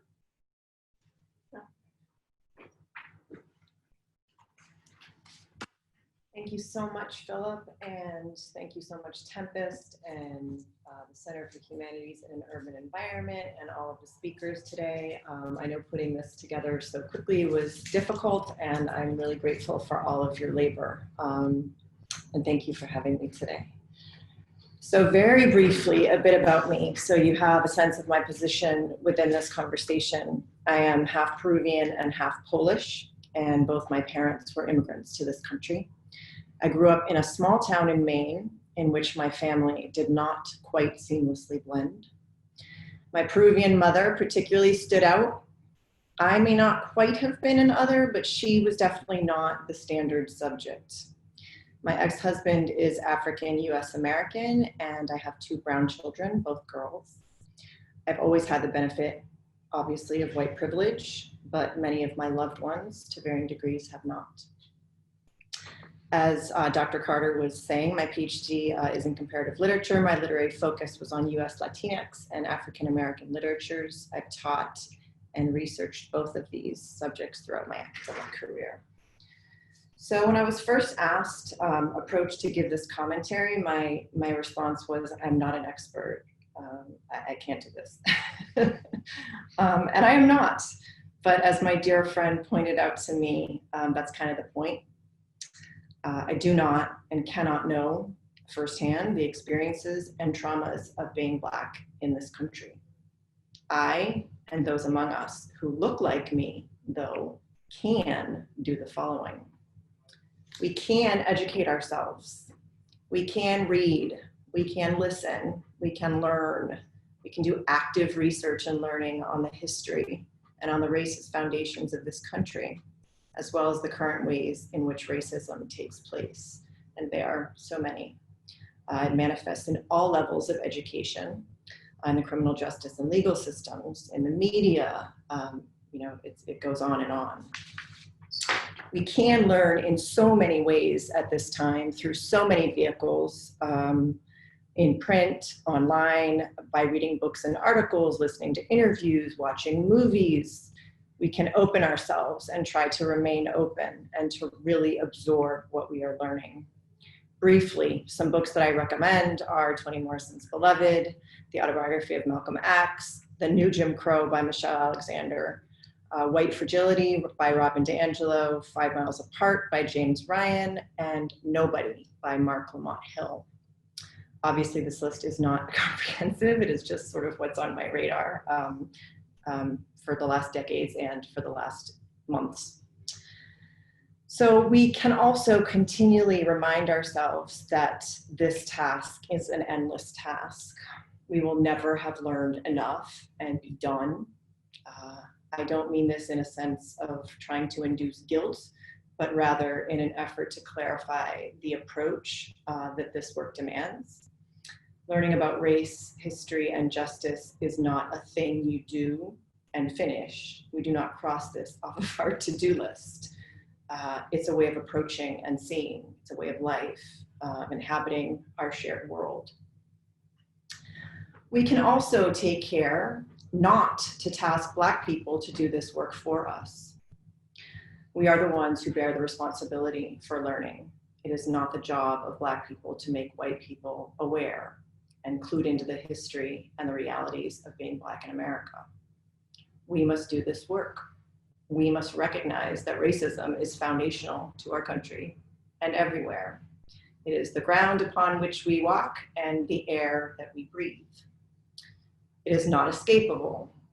We cannot imagine ourselves to be, I do not imagine myself to be, above it all. I can't step outside and look in and go, oh, look what's happening. I am inevitably woven into this fabric. We all share this world and we cannot step outside of it. We can also be critically introspective. We can check ourselves. We can do that hard work of interrogating our own responses, our own implicit biases, our unconscious microaggressions. We can be open to the possibility that the thoughts that we may have been thinking on an unconscious and very implicit level may have been contributing to racist interpretations, language, sensibilities, systems. It is crucial to underscore that this is often not conscious or intentional, but it nonetheless exists.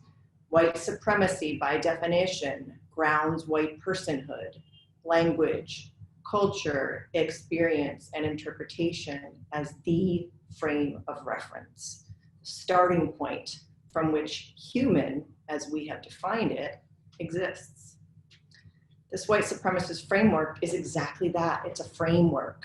It's that according to which all is perceived, measured, valued.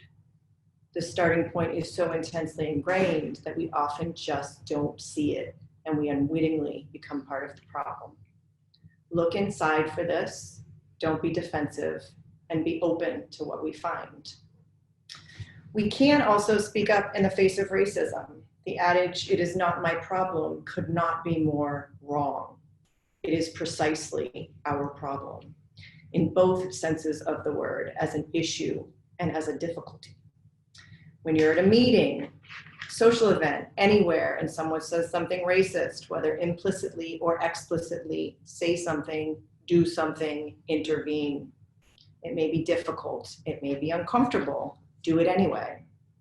Practice in your mirror if you need to, whatever it takes.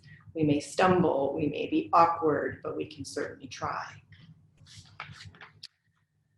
Also, we can recognize that it is hurtful and even small-minded to approach the theme of racism as though it has just appeared on the scene. Black people have been living the realities of this violence and injustice for over 400 years. There is no place here for self-congratulations on how learned or woke we have become in the past several weeks.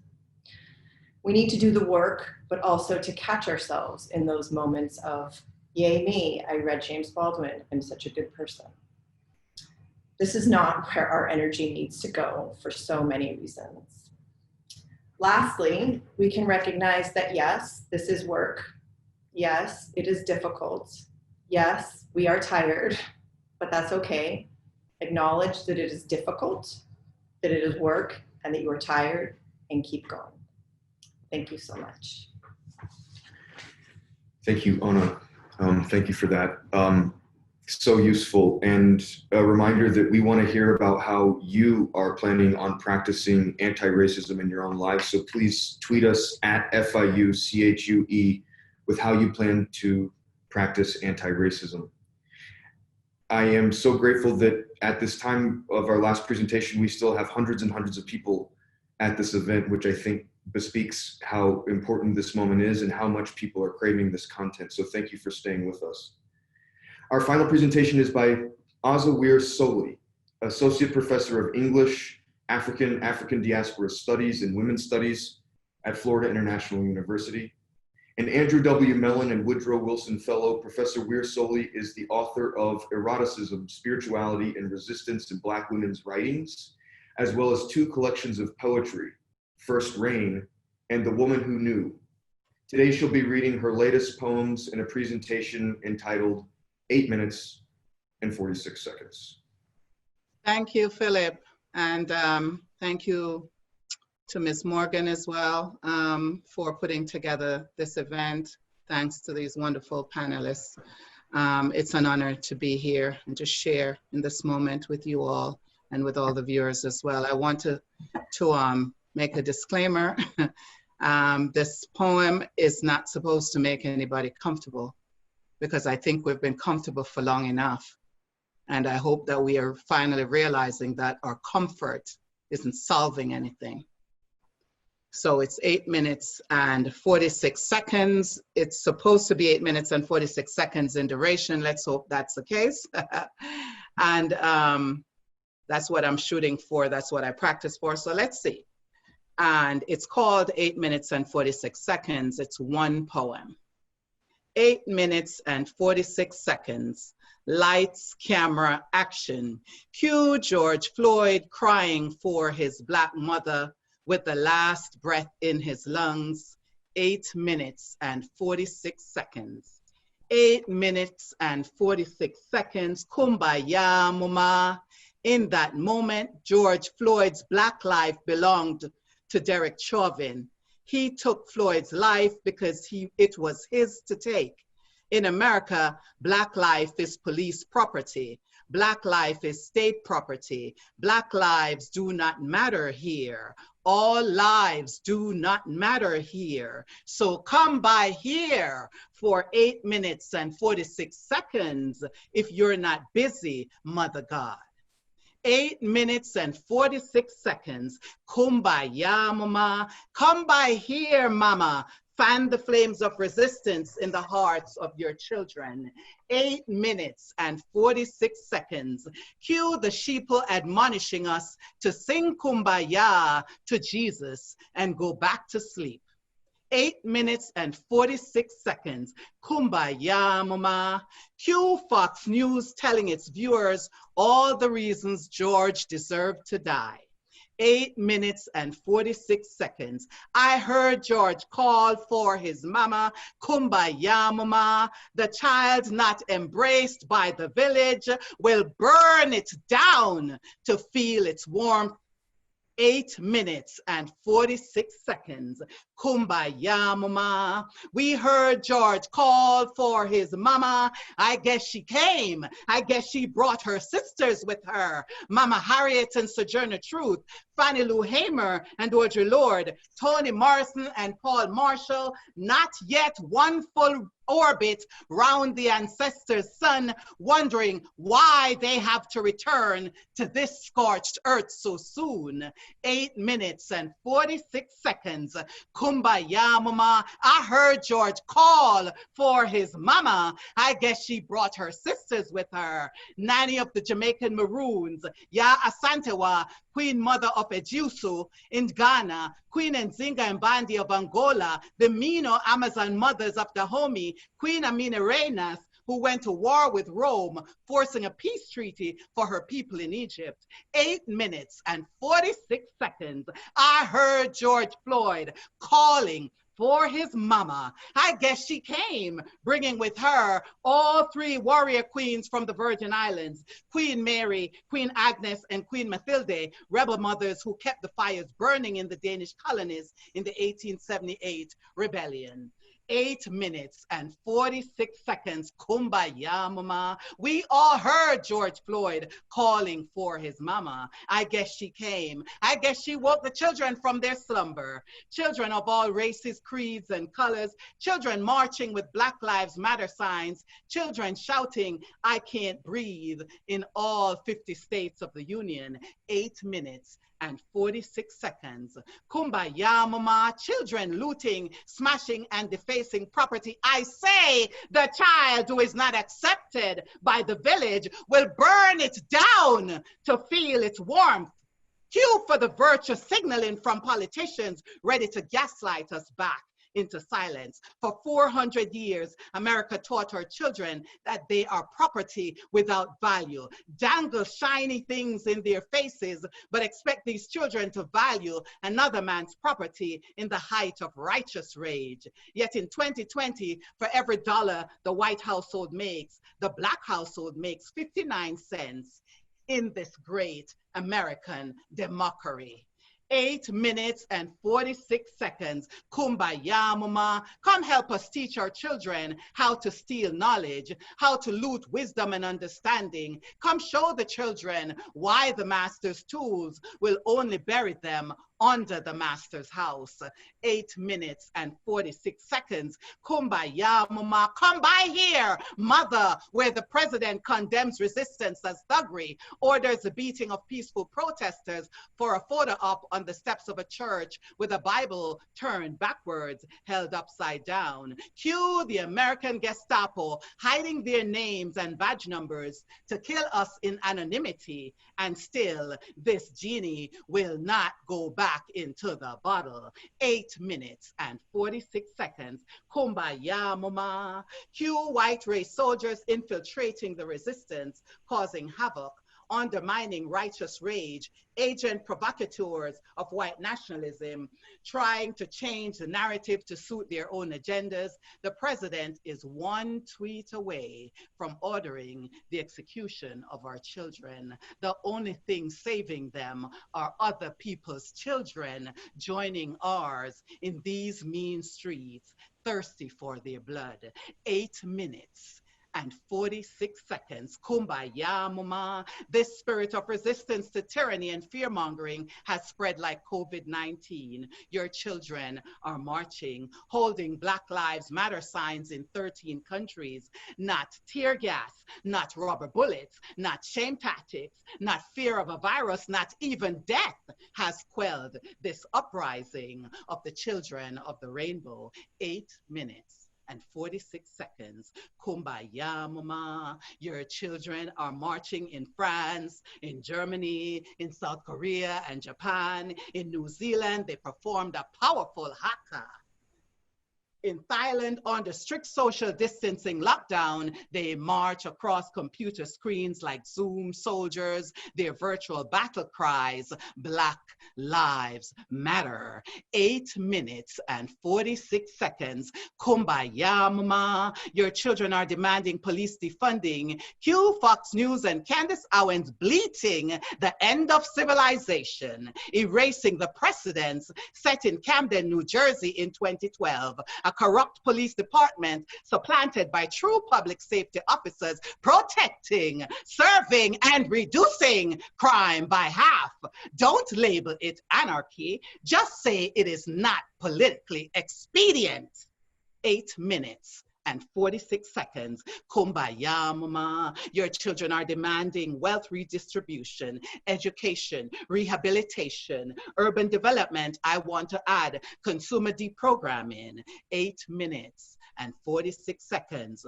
Kumbaya, mama. Your children are demanding the removal of Confederate statues. Someone painted over the mural of racist police commissioner Frank Rizzo in Philly. 8 minutes and 46 seconds. Kumbaya, mama. Your children are marching in England. They have tossed the statue of slave trader Edward Colston into the Bristol Harbor. 8 minutes and 46 seconds. Kumbaya, mama. Someone pleading, someone crying, someone not breathing. 8 minutes and 46 seconds. Kumbaya, mama. I see Desaline, Sam Sharp, and Nat Turner sharpening their tools for battle, just waiting in the wings for someone to call them, talking about unfinished business. 8 minutes and 46 seconds.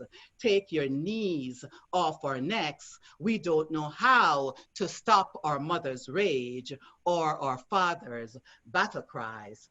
8 minutes and 46 seconds. Kumbaya, mama. Come by here, mother. 8 minutes and 46 seconds. Kumbaya, mama. Come by here, mother. 8 minutes and 46 seconds. Kumbaya, mama. Come by here, mother. 8 minutes and 46 seconds. Kumbaya, mama. Come by here, mother. 8 minutes and 46 seconds.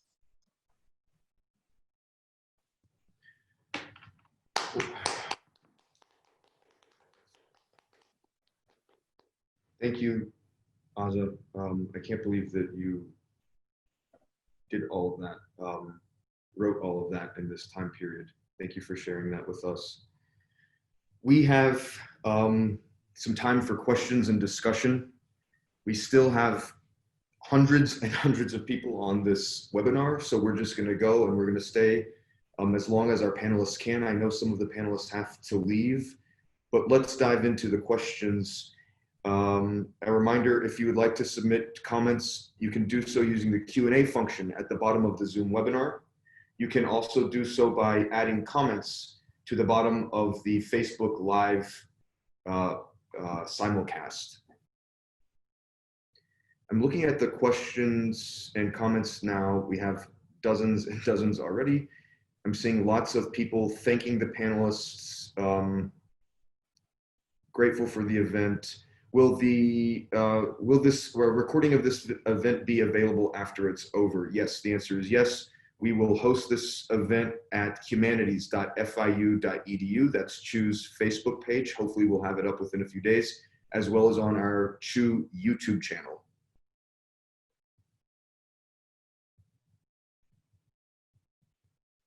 Jorge Malagon Marquez asks, would someone be able to address what those of us who teach criminal justice can do to identify these issues and properly train future police officers? That is a very big question. Does anyone want to jump in?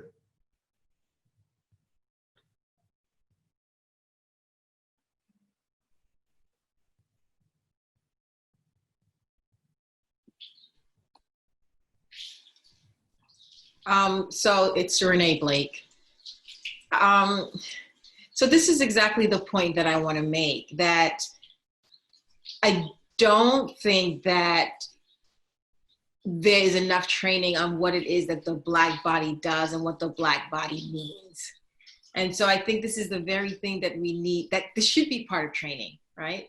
That, you know, I started thinking about this work when I had seen a young man on YouTube talking about what had happened was, and I was like, oh, he's just saying what had happened was. And his body, I could imagine, could be completely misinterpreted. And so I think that part of training for anybody has to be what it is that the Black body is doing and what it means and how it creates meaning through the body.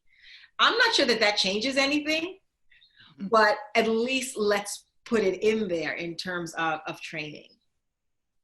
And I think it's really part of really helping people think through their anti-Blackness, right? The ways that you impose these kind of national ideologies on the Black body before it even does anything. Any other responses? I don't know. I just don't think it's really about fear of the Black body. I see these tiny little women up in the faces of Black men that they're supposed to be afraid of, calling the police on them because they're afraid of them, but they're actually pursuing them, walking, following them around when they're backing away from them. You know, the ones we call Karens, right? I see these women and I'm thinking, how are they afraid of Black men? Because when I'm afraid of something, I run away from it. I don't run towards it. So I think it's a lot more than that. I think that I'm not the historian, but I do remember that it was after Obama, was it while Obama was still in office maybe, that we had, the FBI had turned over some, a study they had done that showed that the police departments were actually being infiltrated by white nationalist groups. And I think that's where we need to begin. Root out the bad actors because they're there. And it shouldn't be a mystery figuring out who they are. Just look at their record. You know, you should be able to tell how they treat Black offenders or sometimes just innocent Black people and how they treat others who are not. And that should be where you begin. But I think the police unions are so powerful. But I also that you know, it's really hard to even get them fired. But I also don't think that we as a nation are ready to recognize that we need real reform. Because you know, you bring it up and it's like, oh my God, it's the end of the world. This cannot happen. But yet it's happened in New Jersey, and yes, it's a much smaller city, but it's a model, and I think it's a model that can be built on, and it's a model that should be thought about and studied to see how can we make this work? How can we make it where we have officers patrolling communities that they have an investment in, right? That they're invested somehow, they have a buy-in into these communities. They care about the lives of people in these communities, and we let them prove themselves. Since this is such a big problem, if we can recognize it as a problem, I don't see why we can't recognize a solution, or we can't come up with a solution. I don't think we really want to. Thank you, Donna. And I'm not saying that people are necessarily afraid of the Black body, but what I am saying is that the language that they use to criminalize and make the Black body menacing is what I'm actually talking about. I agree with you completely. Mm-hmm. And I'll just briefly jump in just to say that I think there needs to be a moral training, right? So, I mean, well, my first thought was they need to send those students to AADS, and so taking, you know, Black Studies classes. But also I think that there could be a kind of sacred responsibility, right? That the police, what I could envision, and I think that needs to be dismantled and rebuilt in the rebuilding of, and if the person who asked the question is kind of asking, how do we rebuild, right? And using the criminal justice program to do that rebuilding, then I think there needs to be a moral component. There needs to be a moral training. Yeah.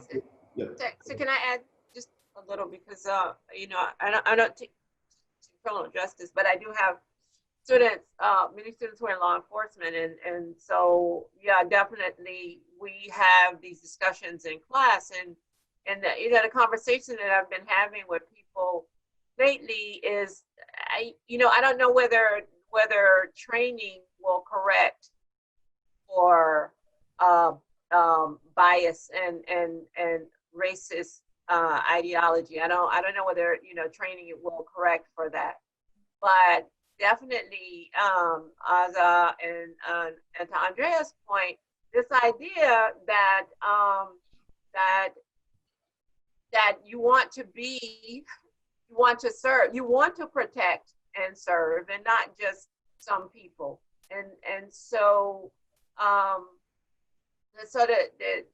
HR literature sort of suggests that what you need to do is to screen out the bad actors and screen in the ones who will be successful in accomplishing the mission, whatever that mission might be. So I don't know whether that offers any ideas, but I'm just bothered by this idea of training, and that training can correct for it. I'm not sure that that's true.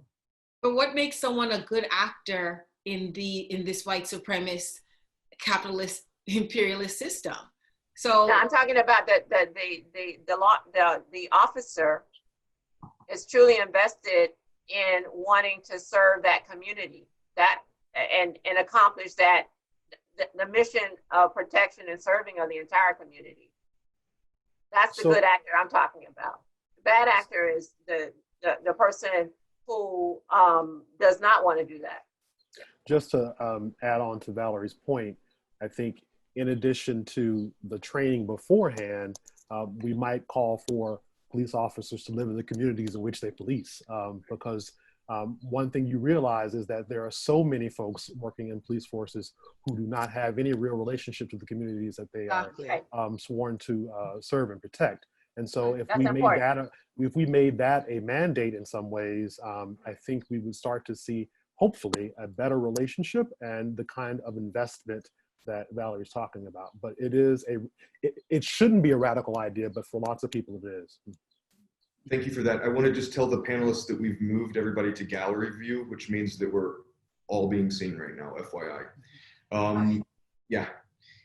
We have a question from our colleague at FIU, Lori Schrag, for Andrea, who says, one case where a woman's accusation of sexual assault is given immediate credibility is when a white woman makes this charge against a Black man.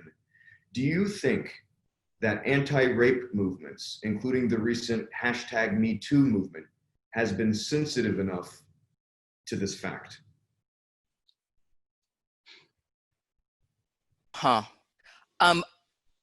So there recently was a documentary that featured Drew Dixon, who was one of the women who has accused Russell Simmons of rape.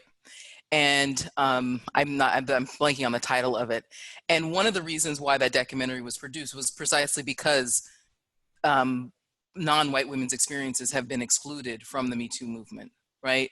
And so, and it's a very kind of complicated, and I would say, let me just preface this by saying that I don't think I'm familiar enough with the Me Too movement and all of the iterations and the kind of ways in which it has appealed to and spoken to specific communities. But I know that the general kind of response has been that it is not really acknowledging and not really confronting the racialization of this accusation, right? And what has been the kind of experiences and historically deep experiences, obviously, of Black women in relationship to white women in that accusation. We have a question from Gary Hill, who says, there are young people everywhere who have been witnesses to the George Floyd death.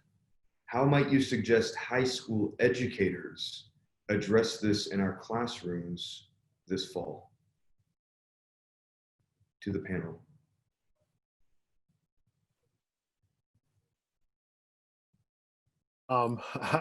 I'll take a stab. I mean, this is a question I think any educator is going to face going into the fall, whether they're at the high school level or other levels.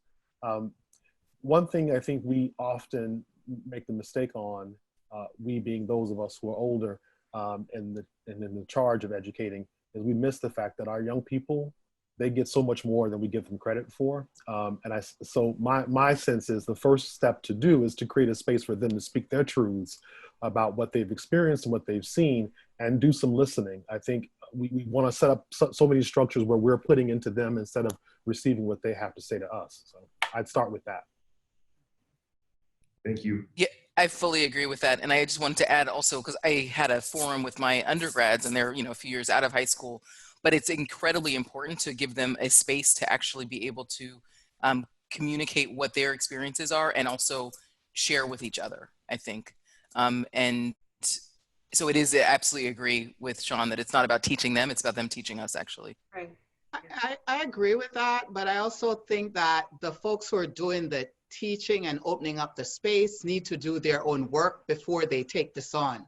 Because a lot of the times, folks are so defensive that you speaking to them actually re-traumatizes you, because they're looking at you and treating you as if somehow you can't get the message that what they're saying is, oh, there you go again, being a professional victim. There you go again, bringing up that race card. I get that so much that I wouldn't want to subject my children to that. You know, I would want to be very careful about just throwing these children out there to folks who think they got it, but they really can't listen. They're no good at all at listening. They can listen to a host of other things, but somehow, when it comes to the history of race in this country, nobody has ears. Nobody can listen. They just shut down and start giving you, you know, basically trying to stop you, trying to silence you when you start to speak, because it's uncomfortable for them. People are just too enamored with their comfort. And so they can't be effective because they can't be uncomfortable. I'm like, all these people can actually live. If they survive what's been done to them, they can live afterwards in discomfort, right? And re-traumatized every time, but your ears cannot hear it. Your ears are too virgin and sensitive to hear it, but we can live it day after day after day after day. So whatever they do, please do not re-traumatize our children. And I'm talking about all of them, not just the ones who look like me. All of our children are out there marching. Don't re-traumatize them. I also think we have to think about what children we're talking about. So we live in a very segregated country, in a very segregated world. There are schools that my own child goes to where there's not one white, there are a handful of white students. It is a majority minority school. There are schools where there are upper class white children whose parents would say that they never talk about race in the home. So I think it depends on who comprises the students and who's teaching our students. So I think it's a complicated question. So David Kirkland just wrote on his tweet, the 7 Eyes of Racism. So we oftentimes give to children, oh, what do you think about racism? I think that we can really start to deconstruct and break it down for them at final levels. So I think it's a complicated question with complicated answers, but I think we need to do the work of first figuring out what children are we even talking about. So I'm not going to go to Black children and say, let's talk about racism. Mm-hmm. I think it's so important for us to stay focused on the children, that I think there's oftentimes we have conversations, or we say often how resilient our children are. And I certainly believe that there are aspects of our children, of all children, who can endure. But I also think that oftentimes traumatized children become traumatized adults, and they haven't been able to work through some of their issues because we have told them that they are resilient, that they are able to overcome, that they are strong enough to survive, which then gives us another generation of adults who also are still trying to work through their issues. And so when we're talking about talking to children, I do think it's age specific, but I also think it has to be focused on the idea, after listening, as I've heard repeatedly, it also has to be focused on what does trauma look like in our children, and making sure we're talking to them about the trauma so that they're not being re-traumatized, but in fact able to build themselves up to be strong adults for the future. Yes. Absolutely. And that also they see trauma through the eyes of their parents. Oftentimes they've seen it before they even experience it through just their parents. Exactly. And I would just add, everything that everyone is saying speaks to the need for this not to be a one-time event. I think everybody recognizes that the return to the fall for educators is going to be so laden with trying to manage COVID, right? And I keep telling my colleagues that our students are coming back after a lot has happened and they have participated in. Their world has changed, especially the younger ones. And so if we're going to only prioritize COVID, which we should do, of course, but we do it at the expense of what these students and our young people are experiencing, we're going to set up more conditions of re-traumatizing them by doing a one-off event, right? It's got to be a real commitment. So the institution has to take a real commitment that is sustained throughout the year and subsequent years. But you know, the one-offs we've already seen, because how many statements are in your emails from the various departments, from your university, from I mean, I'm from PetSmart. And so about folks that do want to see this as a one-off. I said it, I put everything in that statement that needed to be said. So now we're okay. Let's go back to default. And I think that's where we've got to do the real work of recognizing that there is no default, that there does need to be a systematic change, that we start doing business very differently, and that we stop sending out statements. Speaking of youth, I want to read a question from someone who writes, my question that I want to ask as a young Black man is, what are the steps that we as a culture can take to make sure that these incidents do not happen again? Thank you. What would you panelists like to say to him?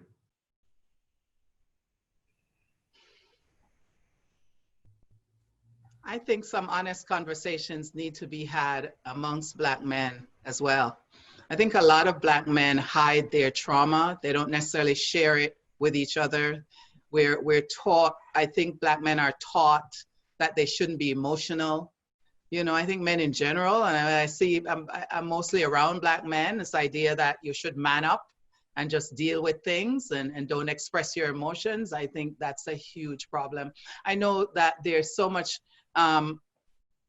incarceration in our communities, and yet I don't see in huge numbers Black men returning from those facilities and sitting down with young boys and talking to them about what that experience is like and how to possibly avoid it if they can. I think those kinds of conversations need to be happening in our communities, us taking responsibility for each other, for ourselves, and having those tough conversations.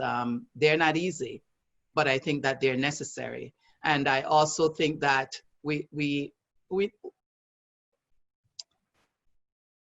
this assumption that some police officers are good actors and that you can speak up and just, you know, claim your rights. I think that's problematic on some level as well. I think there needs to be some re-education around that to say, like, listen, we don't know who is and who is not a good actor. And some people will get upset and more incensed, more upset because you know your rights, because you're intelligent, because you're an uppity, you know what, right? So how do we then acquit ourselves in these situations when we encounter them, given the fact that we can't assume, right, anything. We can't assume that they're not bad actors. I think it doesn't do us any good to make that assumption. But these conversations have to happen. We have to have these conversations in our own communities. I definitely agree. I also think that, and just as a young Black man, I think there's a lot of intersectionality in the Black community that causes divides and causes fears and causes conversations not to be had. I know as a young bisexual man, I didn't think that my queerness and my Blackness belonged in the same boxes or in the same rooms. It stopped me from, that fear and that disconnect stopped me from having conversations with other Black men, having conversations about emotion without seeming weak or soft or gay or whatever it was. And that is all very damaging to children. On the note also that was said earlier about our children being resilient, I don't want our children to be resilient or have to be resilient. I don't want, you know, them to just keep being traumatized in dealing with these things and be like, you're resilient. I don't necessarily believe in resilient as a characteristic for children. I believe that some children are functional. I believe that for a long time I was functional. But to say that I was resilient is giving me a credit. I think that shouldn't be attributed to children. Right, right. And then of course, it also to your adult experience where you felt like you were being resilient, but then as an adult, you found yourself trying to work through some of that trauma that you experienced as a child. That's why that whole idea of a concept of resiliency is so problematic. Definitely. I would say to the young man's question too, it's a bit of an echo of what Renee was suggesting about our sense about, you know, children. Who is the we that is being implied there? Because I think there is a lot of work, as everyone is saying, that needs to be done in communities of color around these issues. And then there the work that needs to be done on communities, white communities especially, around these issues. And so we need to be thinking a lot about the we and where you start. And so that where you live, where you do your business, who is your community, and understanding that. and making that the space where that begins, because that's the place you come home to and that you go out into this world from. And if that space is not together and engage in those kinds of dialogues and coming up with answers to those questions, I don't know where you're going to find a space that's going to do that in a sustained way. Thank you. I want to just tell the panelists, we have over 100 questions. Are you ready to answer 100 questions? No, we'll keep going for a few more. We have a question from Stacy Edward, who says, question for Dr. Weir Soley. Your poem highlights the returning of Black feminine ancestors in the protesting of George Floyd's murder. How does this incorporation of African spirituality that is threaded in the poem apply to the deaths of Black women like Breonna Taylor? I love that question. It puts me on the spot because I also had a Breonna Taylor poem that I didn't get a chance to read because it was of the time constraints. And I thought that this one went well with my topic. But yeah, that's a really good question. And I think that that's probably something that's best answered off screen. However, what I'm going to say in response to that is we as a Black community, I think that we have a tendency to focus a lot more on our boys than we do on our girls. And, you know, that's probably why George called for his mother and not for his father, and not for his uncle, and not for his grandfather, because we have a tendency to put more emphasis on more value on masculinity in general in the culture. This is not just a Black community issue. This is a worldwide issue, that men are more valued than women. And because men are more valued than women, we have a tendency to focus a lot more on what happens to men. It was George Floyd's murder, not Breonna Taylor's murder, that started this global movement, right? And so I think that's a really important point. That's a really important question. But a lot of us are not practitioners of African spirituality. But regardless of that, I think the question that she's asking is a relevant question, because it is the ancestors responding the way the ancestors normally respond, which is to prioritize the men in the community, you know, and some of them might say with good reason, right? Maybe they'll think they're more endangered. They're more of an endangered species. But those of us who are Black women know that there are so many ways to hurt. And because we're not necessarily out there in as large numbers getting killed, doesn't mean we're not hurting as well. So yes, we need to talk to our ancestors as well. Why aren't you coming for us as Black women? Do we need to specifically call you? Right? Again, that's coded, right? Do we need to be calling you? Because you're certainly not coming for us, right? In the same way. And that's how it has been traditionally in the Black community, where we're prioritizing the men as more valuable in a lot of ways than the women. So that's how I can answer that, to call our ancestors out on the carpet as well, but not to ignore the ways in which they're showing up, but to call them out on the carpet for when they're not showing up for Black women.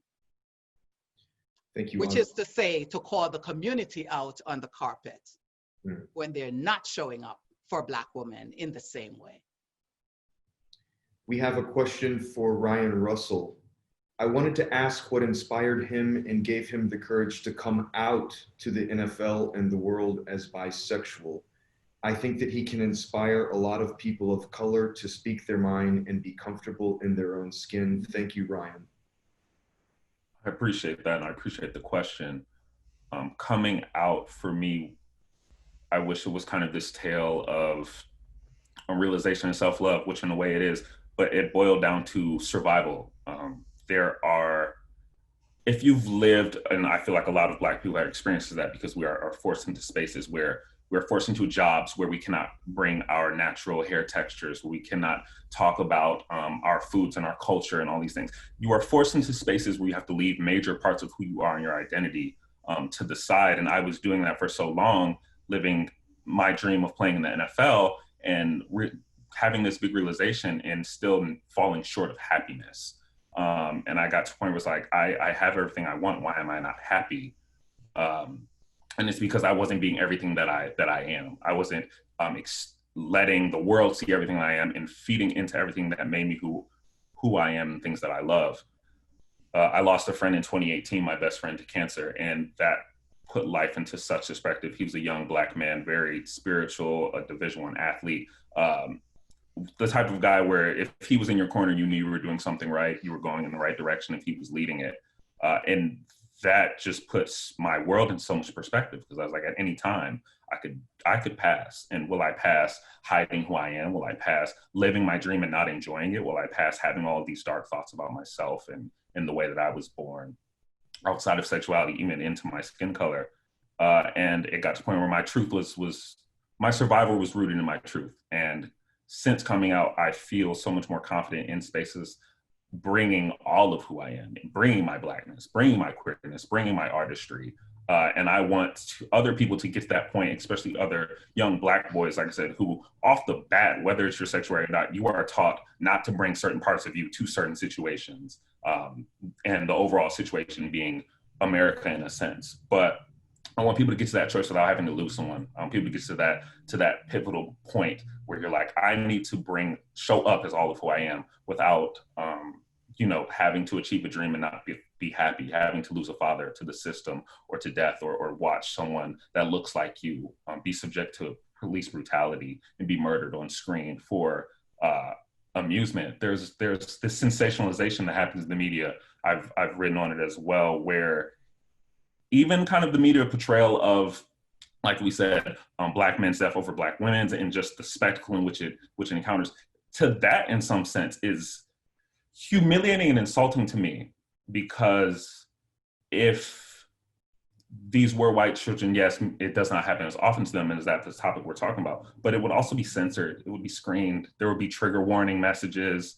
You would not let an image of a young white man be paraded around the internet in that way. Exactly. And I get a little emotional as I talk about it, because I feel these things very strongly when I see myself in George Floyd, and when I see my mother and Breonna Taylor, and when I see my ancestors and my family. But our lives are not for spectacle. Our lives are not for compartmentalization.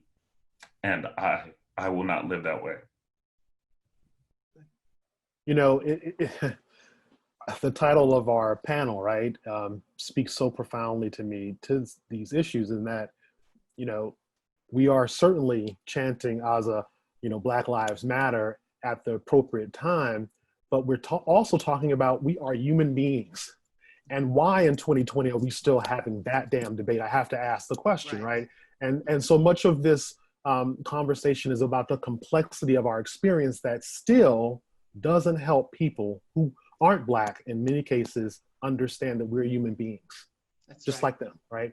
And I think that this is where the challenge still operates. There's so much compartmentalization, there's so much objectification, there's so much only focusing on one aspect of who we are as human beings. And until we start to really chip away at that, and it is a chip away, sadly, I don't know that much is going to change in the short term.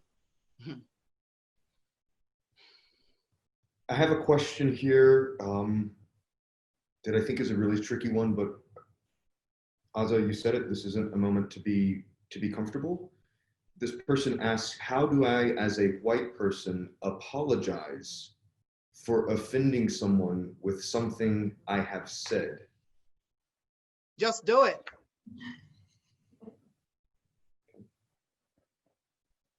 Yeah, just do it. There's no perfect answer.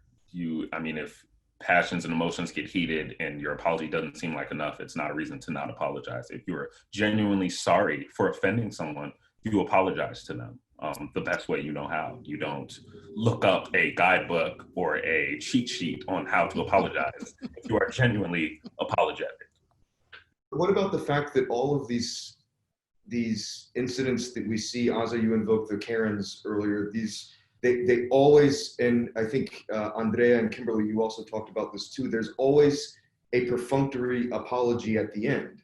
And the apology is vapid and it's perfunctory and it's predetermined almost. It's like overdetermined. So what do we make of the difference between what Ryan is talking about, an apology that you feel, and the obligatory perfunctory apologies that we have around these spectacles? One is real and the other is phony. Yeah. But I think there's also, you know, and this is one of the things that I was trying to, also, as you pointed out, Philip, get at in, you know, in my reflections, is that there is an emptiness to it, and there's an emptiness to it because there's a lack of responsibility and accountability, right? And so to the person who posed that question, you know, I think that there's a, are you responsible and accountable to your words and thoughts? Do you understand where it is that they are coming from? So to me, the apology, the verbal apology, okay, that's the minimal, you know, first step. But because what it really is about, you know, your own commitment to transforming. And you don't even actually have to verbalize an apology, right? There's this concept of making amends, right? And a living amends. So what is your living amends to that transgression, right? Do not rely on ignorance. Do not rely on, it wasn't, I didn't intend, you know, this is, you know, how is your apology actually signify or represent a commitment to deep transformation, right? And not, again, this, I'm sorry if it made you feel bad, right? Which is what, you know, the woman who was carrying the sign at the protest basically was saying. I'm sorry if this sign offended you. Right, thank you. Exactly, that's what you're really sorry about. Sorry that got, you know, went viral and I lost my job and my dog. And that's the difference, is the apology for you or is it for the person that you're apologizing to? Because that's, right, exactly. So if it's for you because you know that you now are at risk of losing your job, then that also feels empty. And the issue is that after it is an apology that is for the person that it's intended for, then, as Andrea said, what are the next steps? What's the action that you are taking beyond that? Do you feel like that's a one-off, or do you believe that there then is a need for transformation for you to start doing and living very differently than what you've done before? Yeah, I was going to say, I think embedded within the apology has to implicitly be this kind of thirst for education and for knowledge, and to be like, wait, what happened? And ask questions and read. And that's when you have to sort of precisely take on that kind of responsibility and learn. And then that would indeed hopefully lead to the kind of transformative change that is more lasting and not just kind of like, yeah, sorry that, you know, I messed up, you know, but much more, you know, substantive. I want to tell the panelists that we have now, it's well over 100 questions, and so much of this is thanks and praise in general for this session, for the individual talks, and people are naming each one of the panelists and thanking you. So there's so much of that, and I want to make sure that you know it. There's a question from Facebook that I want to read as we wrap up that says, how can those who care about social justice and racial equality help keep this momentum going?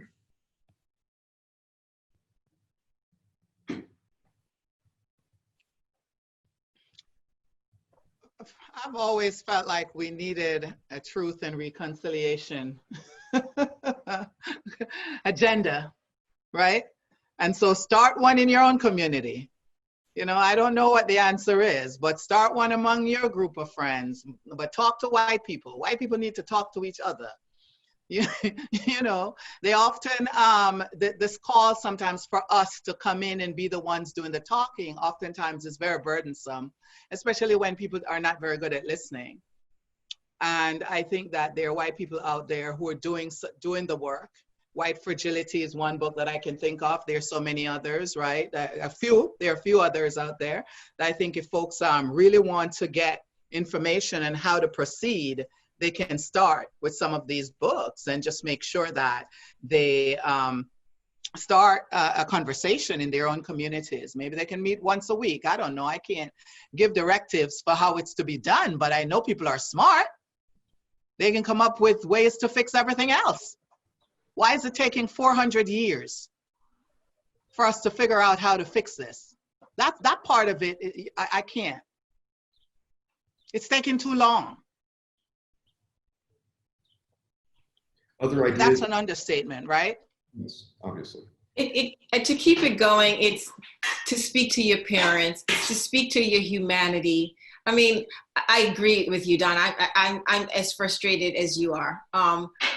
You know, so many whites are afraid to talk about race. And so it's pushing those boundaries and letting them know that you got to go there. When I'm not around, and I have a white student who's engaging in anti-Black talk, or is in an environment where anti-Black talk is happening, it's standing for her humanity and saying, this is not going to happen. This is not going to happen. Exactly. So it's like stand in your humanity. Right.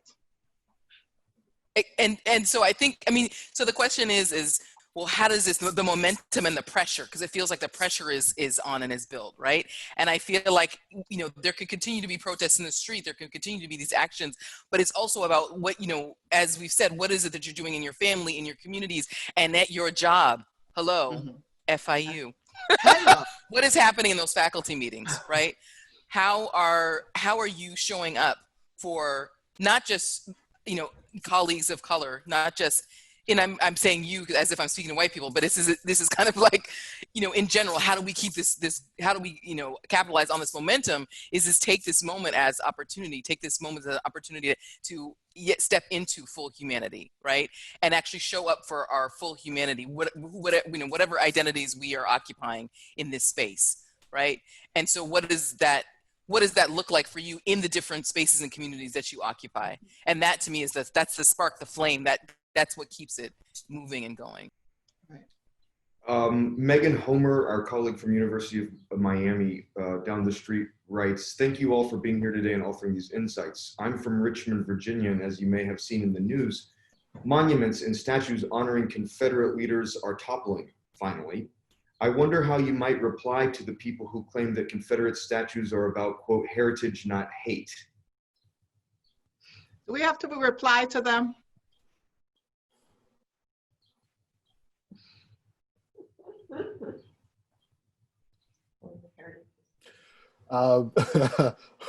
Aza, yes.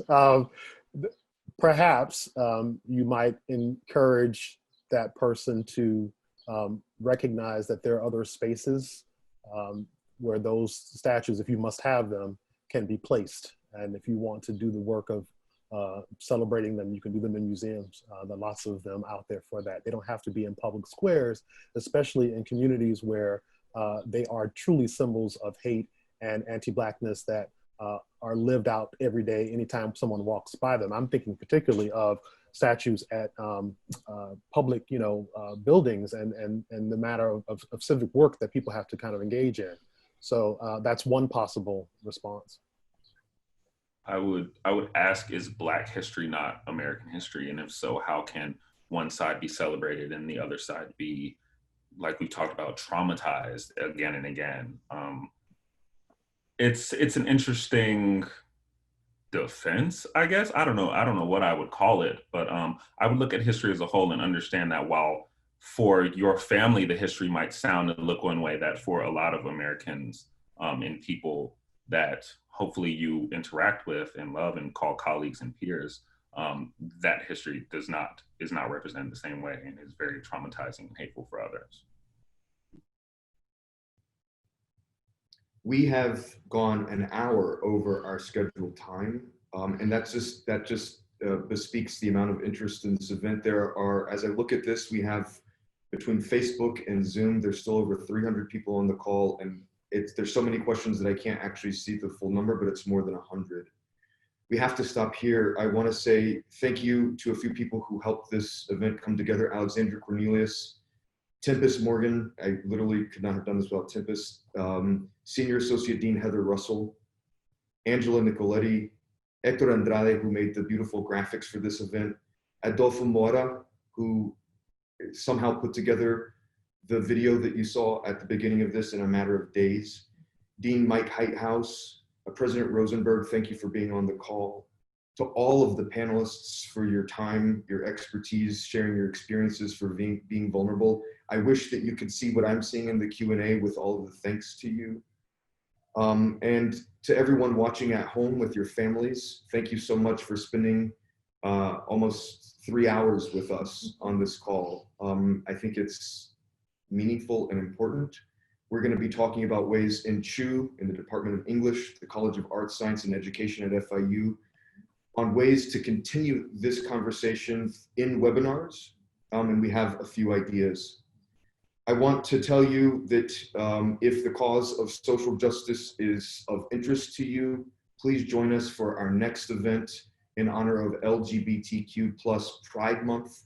On Wednesday, June 24th, we'll be hosting an event called Belonging with Richard Blanco. Richard Blanco is the youngest, first Latinx, and first openly gay person to read a poem at a presidential inauguration. That's Wednesday, the 24th. From the Center for Humanities in an Urban Environment, thank you all so much for joining us. Be safe. Bye. Thank you, Philip. Thank you, Philip. You did a great job. Thank you. Thank you. Awesome.